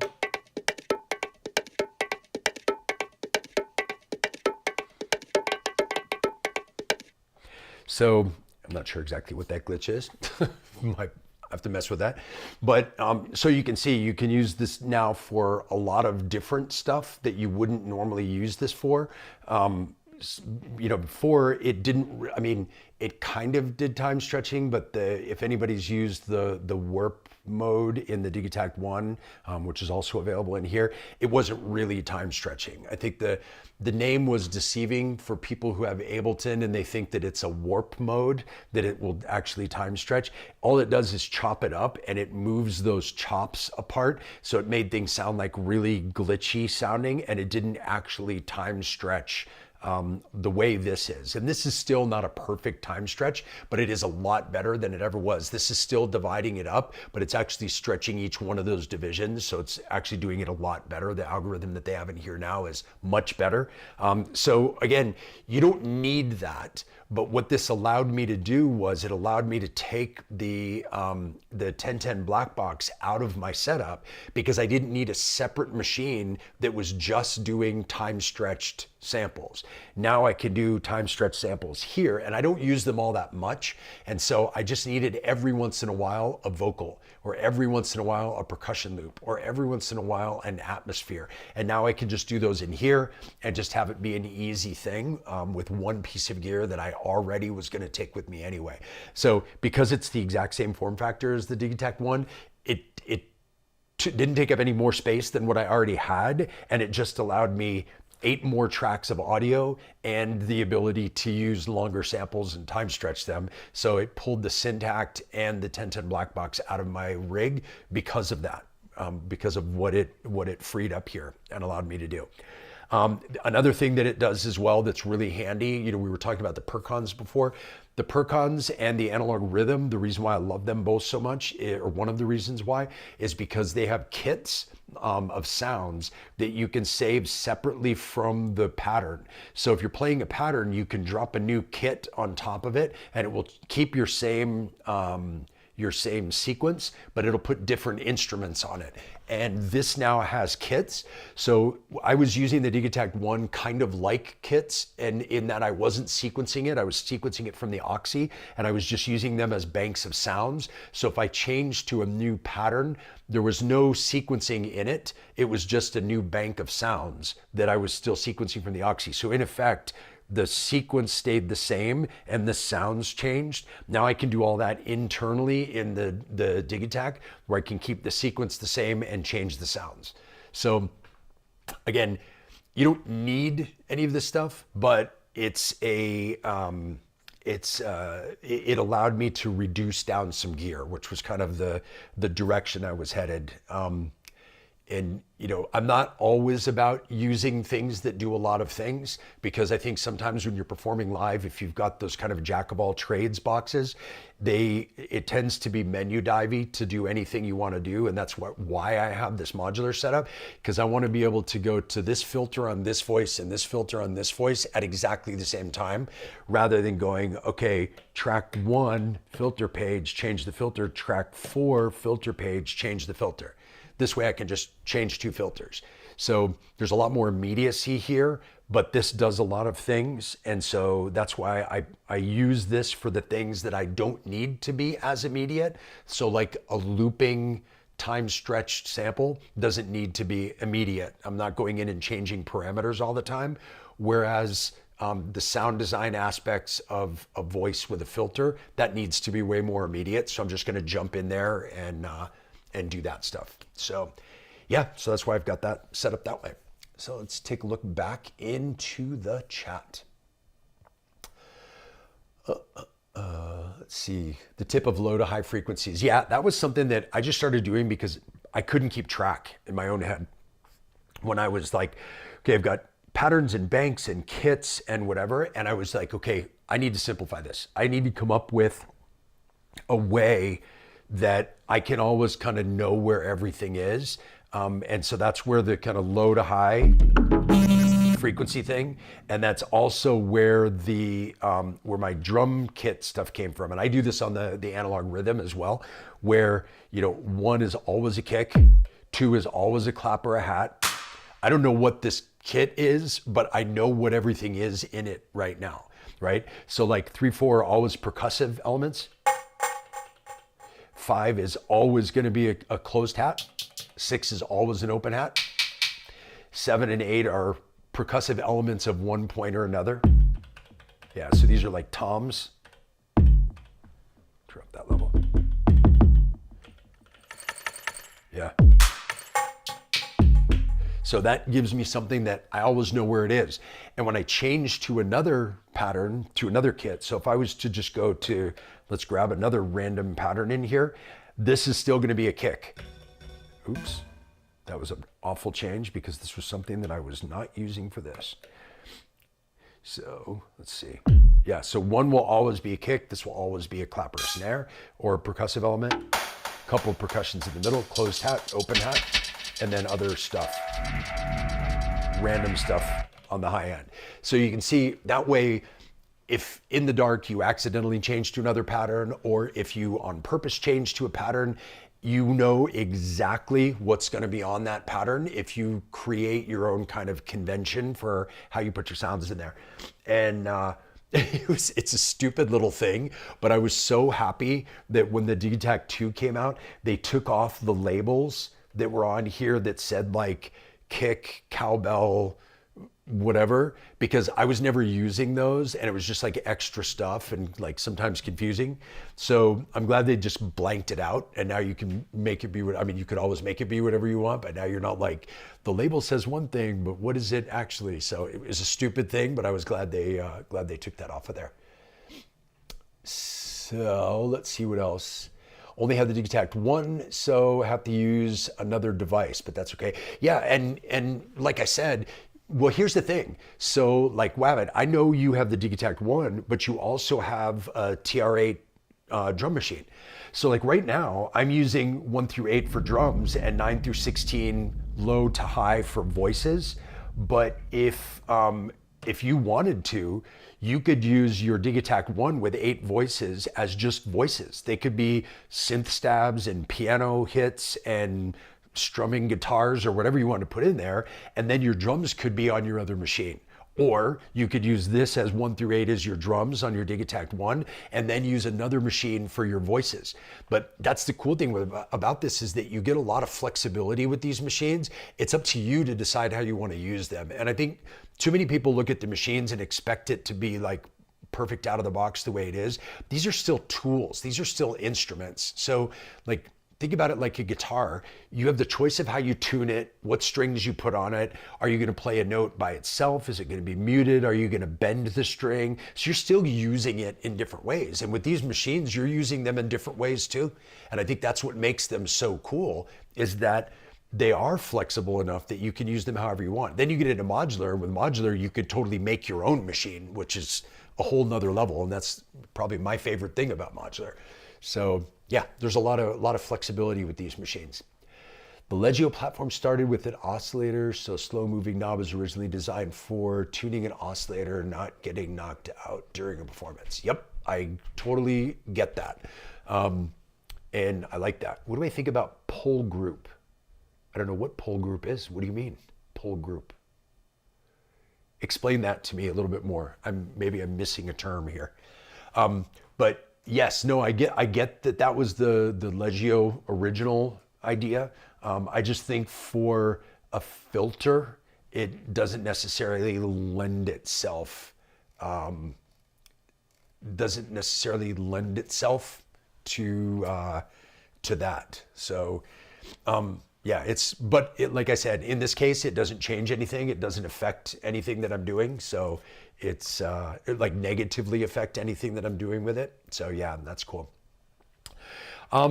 Yeah, so let's talk a little bit. We'll dive a little bit more back into the setup and talk a little bit more about how we're using things. So I have these voices are set up so that, see here.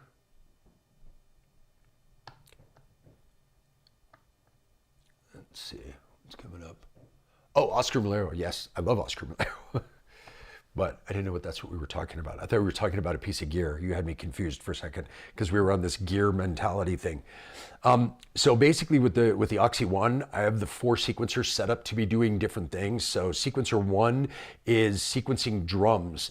And right now, this is my kick drum sequence that I have going here. So what I was playing before.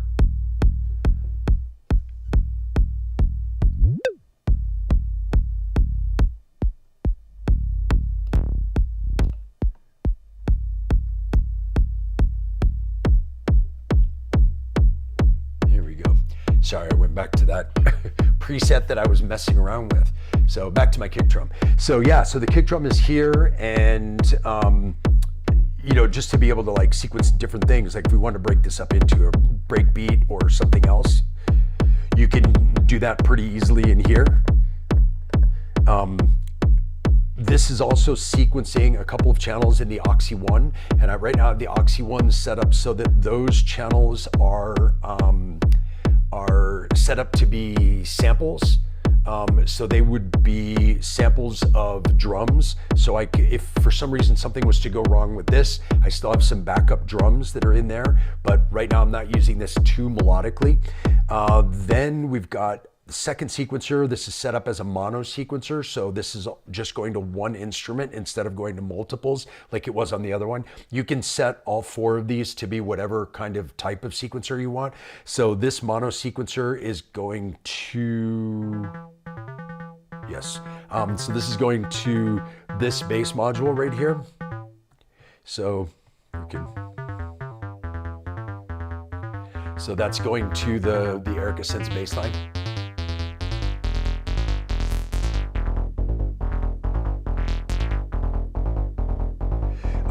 Another thing with the Oxy One, and the reason why I use this to sequence things, including the electron boxes, is because I can sequence in key, which I've talked a lot about on here.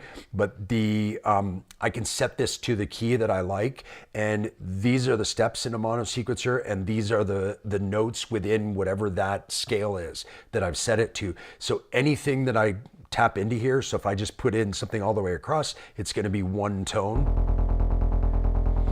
right? So we can go like techno bass style, right? So you can do like that really driving bass sound. But then if I just start to change notes in that to make it a more interesting pattern, any note that I change up is going to still be within this same scale.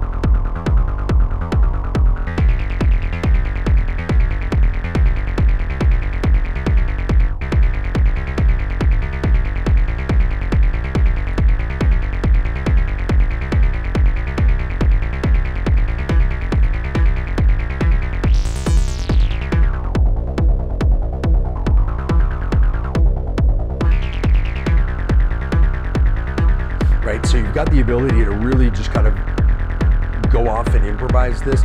You see how here there's one that's got a white one up here? That's because I boosted up the octave. So it's easy enough again that if you're just like putting things in here, and let's say you wanted to make this be an octave higher,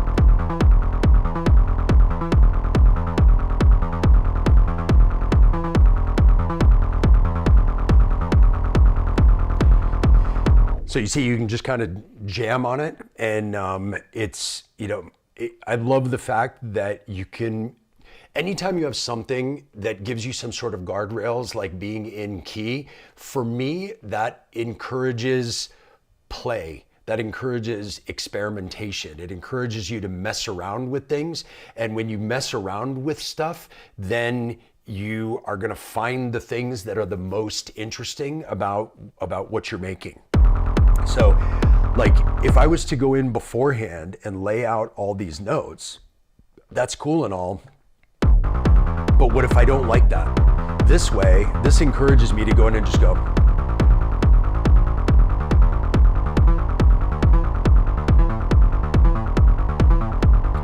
And already I've come up with something cooler than I had before in just a couple of seconds.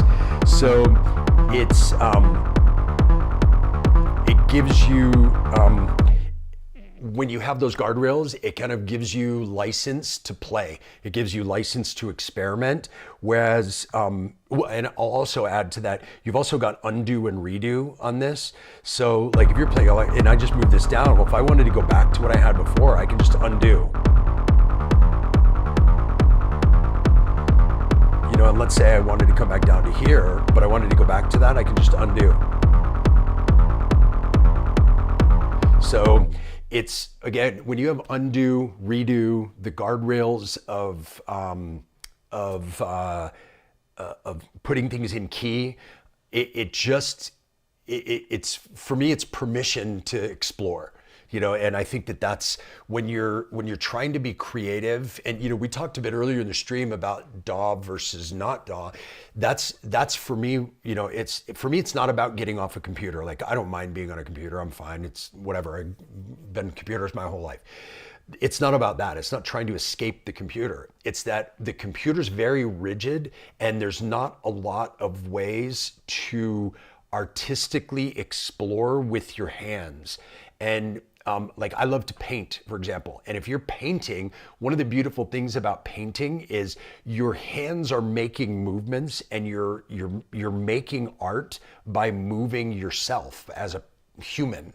And that's different than generating art using Photoshop or, you know, Midjourney or whatever. You're not actually, you miss out on all of the pleasure that's involved with generating art through the movement of your body. As corny as that probably sounds. But when you go into the idea of being able to use hands-on things where you move your arm, you turn a knob, or you press a button, or you move something around, it can be, that movement becomes an artistic expression, because no one else is going to necessarily move exactly the way you moved in exactly that moment. Where things that are done in a computer can be repeated over and over and over and over again, exactly identically the same. And I think that there's something, I think we lose a bit of artisticness. If that's, it's not even a word. We lose a bit of our artistic creativity if we're not actually using the things that make us human to make the art. You know, the movement of a body. Like, if I was to take a paintbrush on a canvas and I was to move my arm at arm's length, my arm's length, the way I'm holding the brush, the paint that I selected would never be done the same by somebody else. That arc that I create would never be identical to the arc someone else would create. So I couldn't do that in something that wasn't created by that movement. And so that's why for me, it's like having this hands-on experience with instruments is really super important. And it's not like drawing on a touchpad or any of that stuff. I think it's, you know, for me personally, I mean, I do this kind of stuff because I love doing it. I love the act of making music. Whether anybody's watching or not, it doesn't really matter to me. And so for me, the act of making music is much more enjoyable if I'm actually using things, manipulating things, all of that kind of stuff. So it's, yeah, but that's just me. Make music for however you make music. So let's see here. Hey, what's going on, man? One of my Seattle friends is in here now. Using the Oxy One to sequence some acid lines at a gig tonight. So much fun. Yeah, I mean, this is a, you know, the Erica Sits bass line that I was just playing through is basically a 303 style thing. So if we were to go back to what I was just playing.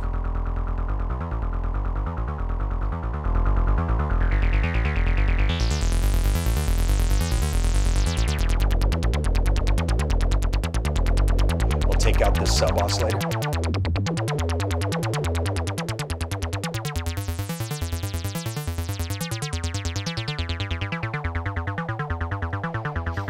Yep, so let's talk about bass lines.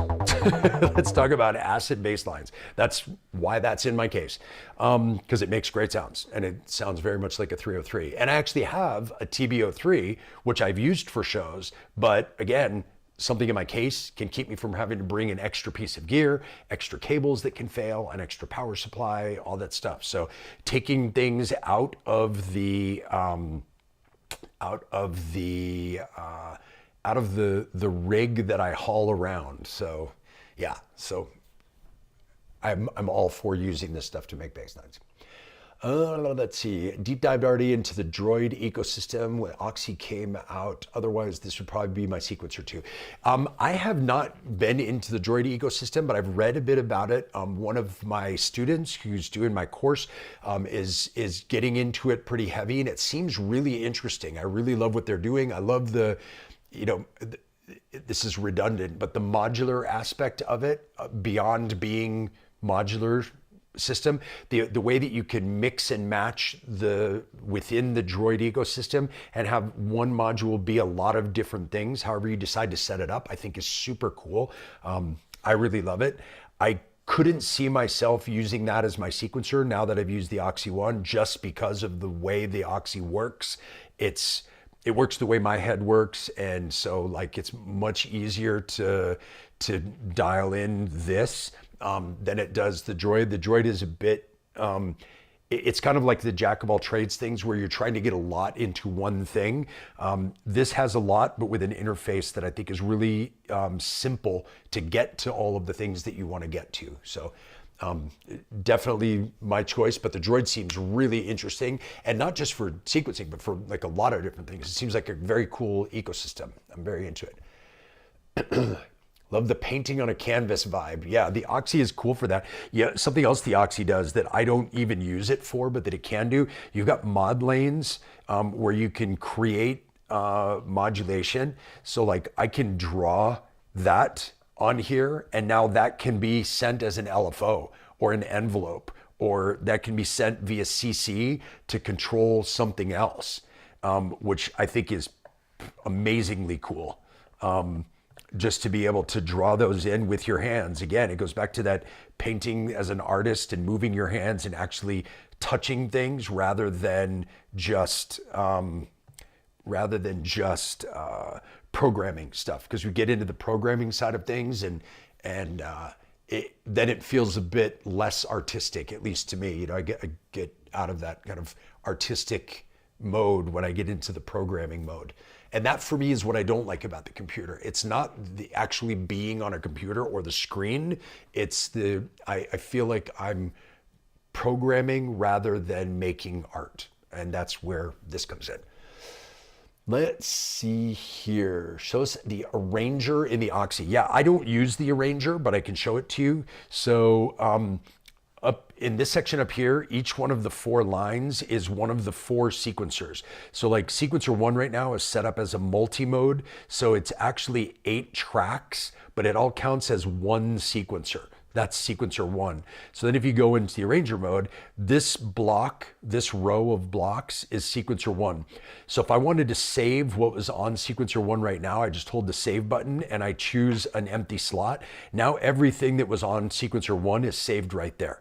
If I want to, I can take this block from sequencer 1, this block from sequencer 2, this block from sequencer 3, and this block from sequencer 4, and I can use them all to play now. So now they're all going to play something different, right? They're all playing different, it's playing a different pattern, a different set of sequences from here. Now this part down below is the arranger. So each one of these lines is these 4 sequences that you decide it to be. So if I wanted to put this one in the first section, and then this one in that first section, and then this one in that first section, and this one in that first section, then if I play this, this will play, then it will go to the next one. So I can mix and match these any way I want, and it will play across like that. So you can save, different things by going, I shouldn't say save. You can arrange things by taking these building blocks of patterns that you create and putting them into different sections down here. And you can have them, you know, repeat a certain number of times. You can like, and you can turn the arranger mode on or off. So you can set this so that it's off, mess around with stuff, and then turn it on. And then it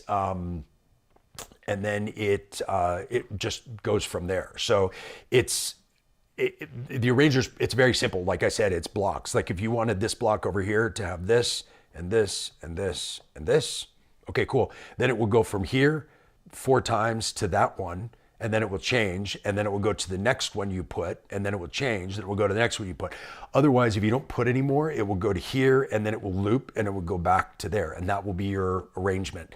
So it's very simple. It's very much like building blocks that you plug into there.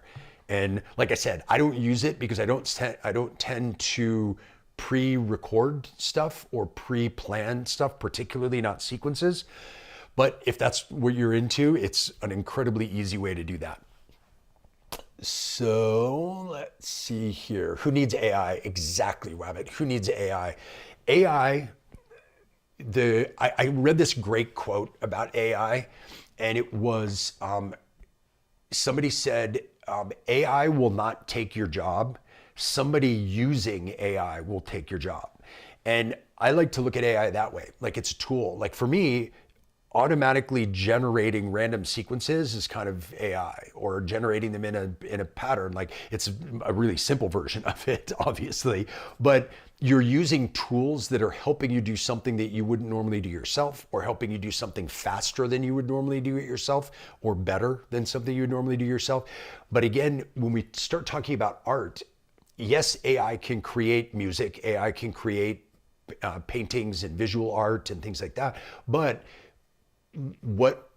what's going to have to happen is that the people who are the consumers, or the people who appreciate art, are going to need to demand more than what a software program can produce.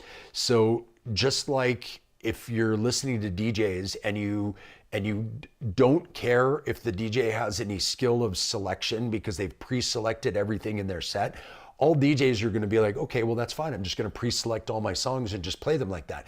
If you care that each set is different, and it's based on the room, and it's based on the vibe, and they're selecting new music based on the time of night and the vibe of the room and whatever, then that will be what's in demand. That's what people will ask for. So you couldn't do that in a pre-programmed way because you don't know what's out there. Very much the same with music and art. Like if the people that are watching it and appreciate it ask for more, it will have to create more. It will have to produce more. And so if you're worried about AI making music, well, then go see people making music live, because AI can't be a performer on stage making music live on the fly as you watch them do it. It would be a computer that you watched a screen and it just popped up. So you have to see what you ask for. So I put it on the consumer more than the artist. Artistitude. Yeah, exactly. That's my artist goofy attitude about stuff. I can totally relate to the use to use your body. Yeah, I mean, I think that's what. Why do you think people like to sculpt? They like the feel of the clay, right? It's not like if they just wanted the end result, they would just get a 3D printer and push a button and create it that way. But if you want to actually sculpt something and feel the clay in your hands, that's something unique. And the way you move the clay with your particular hand is going to be different from the way it would be moved by anyone else. Let's see here. Golden Master Pedal does per band stereo enhancement. Oh, that's cool. But okay, so I guess this is where I'll ask a little more specific. So it does per band stereo enhancement, but does it do summing? Does it sum to mono? Or does it just narrow? If you narrow two stereo signals that are similar, you're gonna phase, and then you're gonna lose things in your mix. So does it sum to mono and create a mono signal, or does it just narrow an already stereo signal? So little distinction, but a really important one for what we're talking about here. And if it does, that's a killer option for what we're talking about here, because it's a lot less expensive and it takes up a lot less space. You don't need a whole other box. Let's see. Never heard the Ericsson's bass line, but it rips. Yeah, it rips. It's a great sounding. And not only does it rip, like, so you're hearing, this is kind of like the regular oscillator, but it also has a sub oscillator. So you could just dial that in. So you can duplicate your mono, and then you've also got separate outputs for different waveforms, and then you've got different waveforms. So like this is the square, this is the saw, and this is the triangle. I like the square, I just like the way it sounds. And then you've got a really resonant filter with filter envelope. You've also got an envelope. And you also have a detune. So if we go back to just the regular one, you can detune. if you go to the saw, you want to do a respace by just making a saw wave and then detuning one.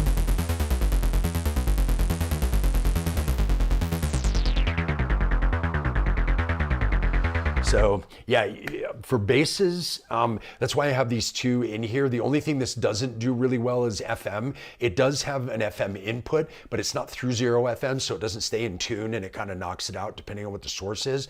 The Bastel Pizza is my my FM bass module. So with that one, let's go here and do something a little bit more interesting. There we go. So we can do what we were just doing with the other bass one. This has a couple of cool things. So it's got a built-in envelope as well. But then you can change the frequency modulation between the oscillators.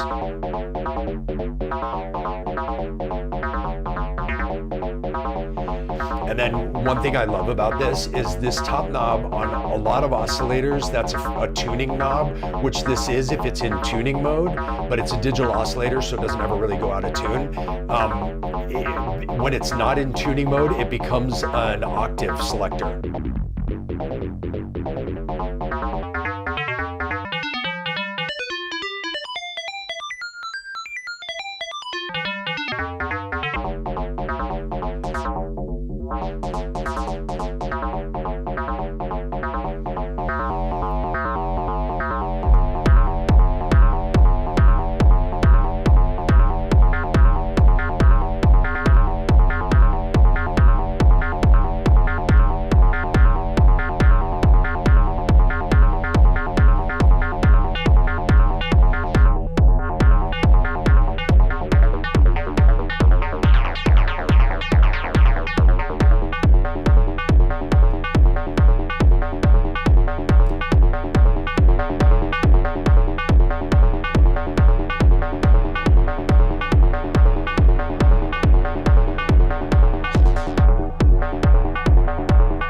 Now if we put this through the Coslin like we were doing before.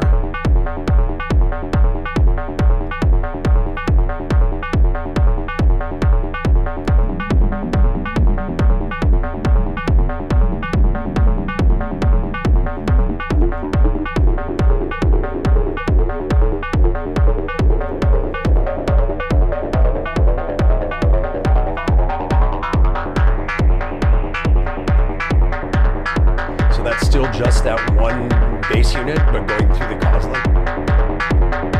Then we've got our wave folder here.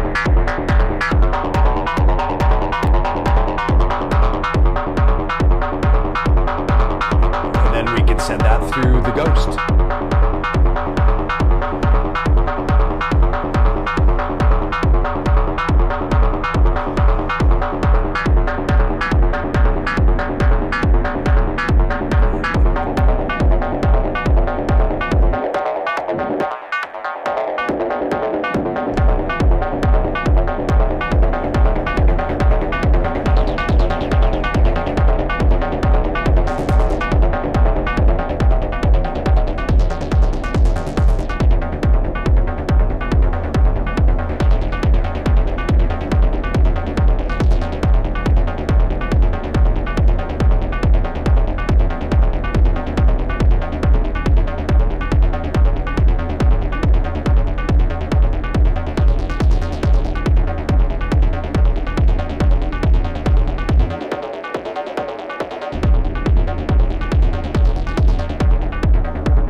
So you can hear how the different kind of tonal side of the basses, where this one is much more an oscillator that is more analog style oscillator, more like a 303. This one is FM, and because of the way FM tends to sound a little bit more metallic, a little bit harsher, it allows them to kind of play well together.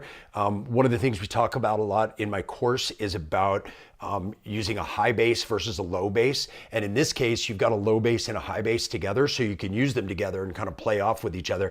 If the pizza was playing in a lower frequency spectrum, they wouldn't go as well together. They'd kind of clash, but you can kind of mix them together like that because of their tone, and because one is kind of like a low mid and the other one is kind of like a low. It gives you those, it gives kind of separation of frequencies so that it allows you to use them together. A little bit harder with the kick, but again, if it wasn't this kick, you wouldn't be able to do it so much because this kick can really cut through because of the way that transient sounds. If it didn't, it would just get lost in that and you would just get this kind of muddy, mushy low end. But just because of the quality of sound of all the different oscillators, they actually really do work really well together. So that's why we're able to do that kind of interesting stuff with those two. So let's go back to the chat really quick and see where we are. Droid can be configured to be similar to the Oxy One and be your dream sequencer in the case. But yeah, so here's the thing. I already have a sequencer that I love for in my case, which is the WMD Metron. The reason it's not in the case is because I would then need a bigger case, which makes it impossible to travel with on a plane. This case, 6U84 is my maximum size of case because it fits in one side of a rolling carry-on bag, and then I can take these ones in my backpack and I still have the other side of my carry-on for clothes, so I can go for a couple days for a gig. I used to use a 6U104 and I had the Metron in there, and when I scaled down to this case, I needed to pull the sequencing out of the case, and that's why I went with the Oxy. It also, the Oxy also has a lot more connectivity even than the Droid, because I can use it to sequence a lot of other gear, so it gives me a lot of flexibility. The Oxy not only has 8 CV and 8 gate outputs, but it also has the ability to do 3 separate MIDI channels of outputs of 16 tracks each. So I have 1 through 16A, 1 through 16B, 1 through 16C. So if I want to sequence multiple pieces of gear, so like right now, the Oxy Coral is being sequenced completely via MIDI because it's 8 tracks. And so I can get 8 tracks of sequencing from one cable. I can also sequence I'm sequencing right now the Digitakt 2, the melodic tracks from this on a different track. So that's another 8 tracks of MIDI. If I was to add, like I had before, the 1010 Black Box and the Syntac, I'm still able to sequence those from here using other MIDI channels, even though I've already met my 16 normal channels of output. So being able to have 48 channels of outgoing MIDI plus 8 CV and 8 gate is really key. The other thing about the Oxy that for me was kind of a huge selling point is I travel a lot for work for my day job, and I like to make music while I travel, but I also like to be able to use that music in production when I get back home. The Oxy I can take by myself, and it has Bluetooth MIDI, so I can just use my phone or an iPad with a soft synth and then plug in my AirPods. And on the plane, I don't need a battery, I don't need a plug-in, I don't need any MIDI cables, I don't need anything. And I can create patterns within here using a soft synth on my phone. And then if I like that pattern, I just save it. And when I get back to my studio, I plug it in like this, and I can send it to my modular, I can send it to my big case, I can send it to any one of my synths in here, and just by repurposing the direction that it goes.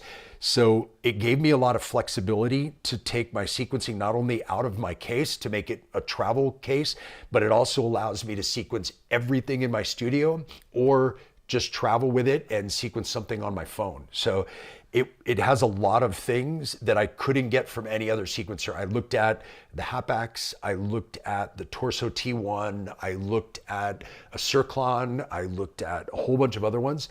And if I was only doing modular and I was sequencing a giant modular case where I had space for sequencers, I would put sequencers in the case. But this was intentionally taking it out and then using it with other stuff as well. So that's why the Oxy for me.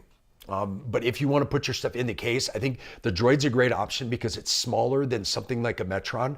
I like the Metron because you can see all of your tracks laid out like this. And my old school head works in the like 909 sequencer method. So when I go to a multi-track and I've got 16 steps and I can go kick, kick, kick, kick. I know how that looks, and I like that kind of lateral pattern. And that's exactly the way the Metron works too, is it's got it set up in rows. And again, my brain works that way just from the way I've used gear in the past. But I'm all for using different things. This has a lot of different sequencers in it as well. So like you could set up, see if I have anything. I'm actually using them all right now, but you can set up the sequencers to be other types of sequencers. So there's a stochastic sequencer, a matricial sequencer, there's a chord sequencer, there is polyphonic as opposed to just the regular monophonic sequencer. So it's just, there's a ton of different options that you have, which I like as well. I'm a big fan of flexibility and options in stuff. So let's see where we are. Let's see, low end knob is fully seated. Oh, okay, cool. So it does go to mono. That's awesome. That's great to know. You DM me the manual. Perfect. I'm a manual nerd. I love to read manuals. Both bass modules to play the two bass lines together. Yes, as I just did. Okay, you just question answered. Yes, I guess I answered that before I saw it. You have any interest or experience in using fewer heavy modulatable, modifiable sounds? Big complex oscillator rather than your current setup of a bunch of different voices? No, and the reason being, so yes and no. Yes for sound design and production, no for live performance. And the reason being is those oscillators they don't allow me the same kind of flexibility to move from voice to voice as this does. I have a lot of voices in my case, not because I want to use them all at the same time, but because I want to be able to play a bass line on this one. And then as I transition, because I don't have songs pre-prepared, I can just transition by using a different voice to do my bass line. And then I just pull that one out. And then I can change settings on that one and transition back to it later to have it be another track. And if I use a larger complex oscillator, it's harder to do that the way I perform. If I had things preset and pre-prepared and I was using something like a program change or something like that, or if I had more space in my case, it would be possible to do that. In my studio case, where I'm using it for sound design for production, I have things like the DPO and the Chaos Odessa and things that are definitely cool, complex oscillators that do a lot, but they take up a lot of space, and it's still taking up a lot of space for one voice. Where this one, I've got a lot of self-contained voices so that I get that amount of flexibility in a much smaller case. So yes, I want to use them, but not for live performance, if that answers your question. Let's see, totally get the point of using the Oxy one. Didn't want you to change it. No, it's not about changing it. Like I think it's important when we talk about, because I'm not big on saying this is good, this is bad, this is better than this. And so I think it's important to give the reason behind why I use certain things so that people can say, oh, okay, I don't need it for that, so it's not going to be good for me. Or they say, oh, I want something that does exactly that, so it would be good for me, rather than saying, this is the best one, you should buy it. I say, like, I use it because of this and this and this and this. If those things are important to you, it may be good for you. And if those things are not important to you, then it won't be good for you. And there's going to be something that will be much better for you that wouldn't be great for me. So that's why I hope it didn't come across as defensive, because that's not what I mean. I'm not trying to defend why I use it or explain why it's better. I just want to give a fuller explanation of what it can do so you can decide if that's important to you, then why it would be good. And if that's not important to you, or let's say if having it in the case is important to you, this would not be a good option. If having it be all modular is important to you, then these wouldn't be a good option for you because they're not part of the modular. So, or if you're not into modular, then this won't be good for you. So it's not a matter of better or worse or why something's good or bad. I think it's just, it's good for people to have as much background information as they can. So. Well, cool. It looks like we're at the bottom of the chat, and I think we're going to call it for now. We've been a couple hours on here. I appreciate everybody taking the time out of your day to come hang out. If you're interested in my course, like I said, today's the last day to sign up. So there's a link in the description of the video. Or you can just go to circlelive.com/courses, and it'll give you the outline of everything that's in the course so you can see if it's something that's for you or not. You get the video course, you get lifetime access to that, so you can go back and watch it as much as you want. You also get lifetime access to the private group, which is all people who have taken the course. So it's a great way for people to network, to help each other out, to work together on stuff, maybe come up with ways you can do shows together or produce together or answer each other's questions or whatever. Twice weekly for the month, live Zoom kind of group chats with everybody where there's Q&As on a theme. There's 8 themes throughout the course, and there's 8 of these live chats. So each one will have a theme, and it'll be questions and answer and more in-depth explanations and deeper dive into that particular subject of that section of the course. And then you get one-on-one with me for an hour over Zoom where we can go over any topic you want. You set the topic, and if I know it, I'll help you. And if I don't, I'll tell you, I don't know how to help you with that. And let's work on something different that I do know about. And what's the other part? Oh, the other thing you get is feedback on your live performance. So you can either send me a video or an audio. I would prefer video, but a recording of up to 10 minutes of you doing a live performance, and I'll give you feedback on it about things like mixing or type of voices you're using or workflow or sequences or transitions or anything that I notice that might be helpful in your performance. And you can do that every week over the month of the course. And so hopefully over those 4 weeks, those performances will get better and better each time, and we'll be able to kind of make some improvements. So the whole idea is to take this month to really improve, and then you've got the course and the group that you can always go back to for information or support or any of that kind of stuff. So if you're interested in that, go ahead and sign up. Like I said, link below, or go to the courses part of my website and get signed up, because the first one of those weekly calls is tomorrow. We haven't done any of them yet, so you're not behind if you sign up today. And that's why it's the last day to sign up, because we want to make sure everybody's there for all of them. So tomorrow we'll be going over the first section, which is about 8 videos. The video course has a total of 52 videos, I think 50 plus videos, and it's about 10 hours worth of information, and a lot more focused than these are, because these tend to be kind of like, back and forth and random questions and stuff. So this is much more system, kind of going from A to B to C to D. So if you're interested in that, go ahead and get signed up. If not, it's been great having you here. Thank you for tuning in and for hanging out with me on a Saturday afternoon. And we'll see. I'll do one next week, or maybe tomorrow, or who knows. We'll do another one of these whenever I have the time and get the feeling. So thanks again for tuning in, and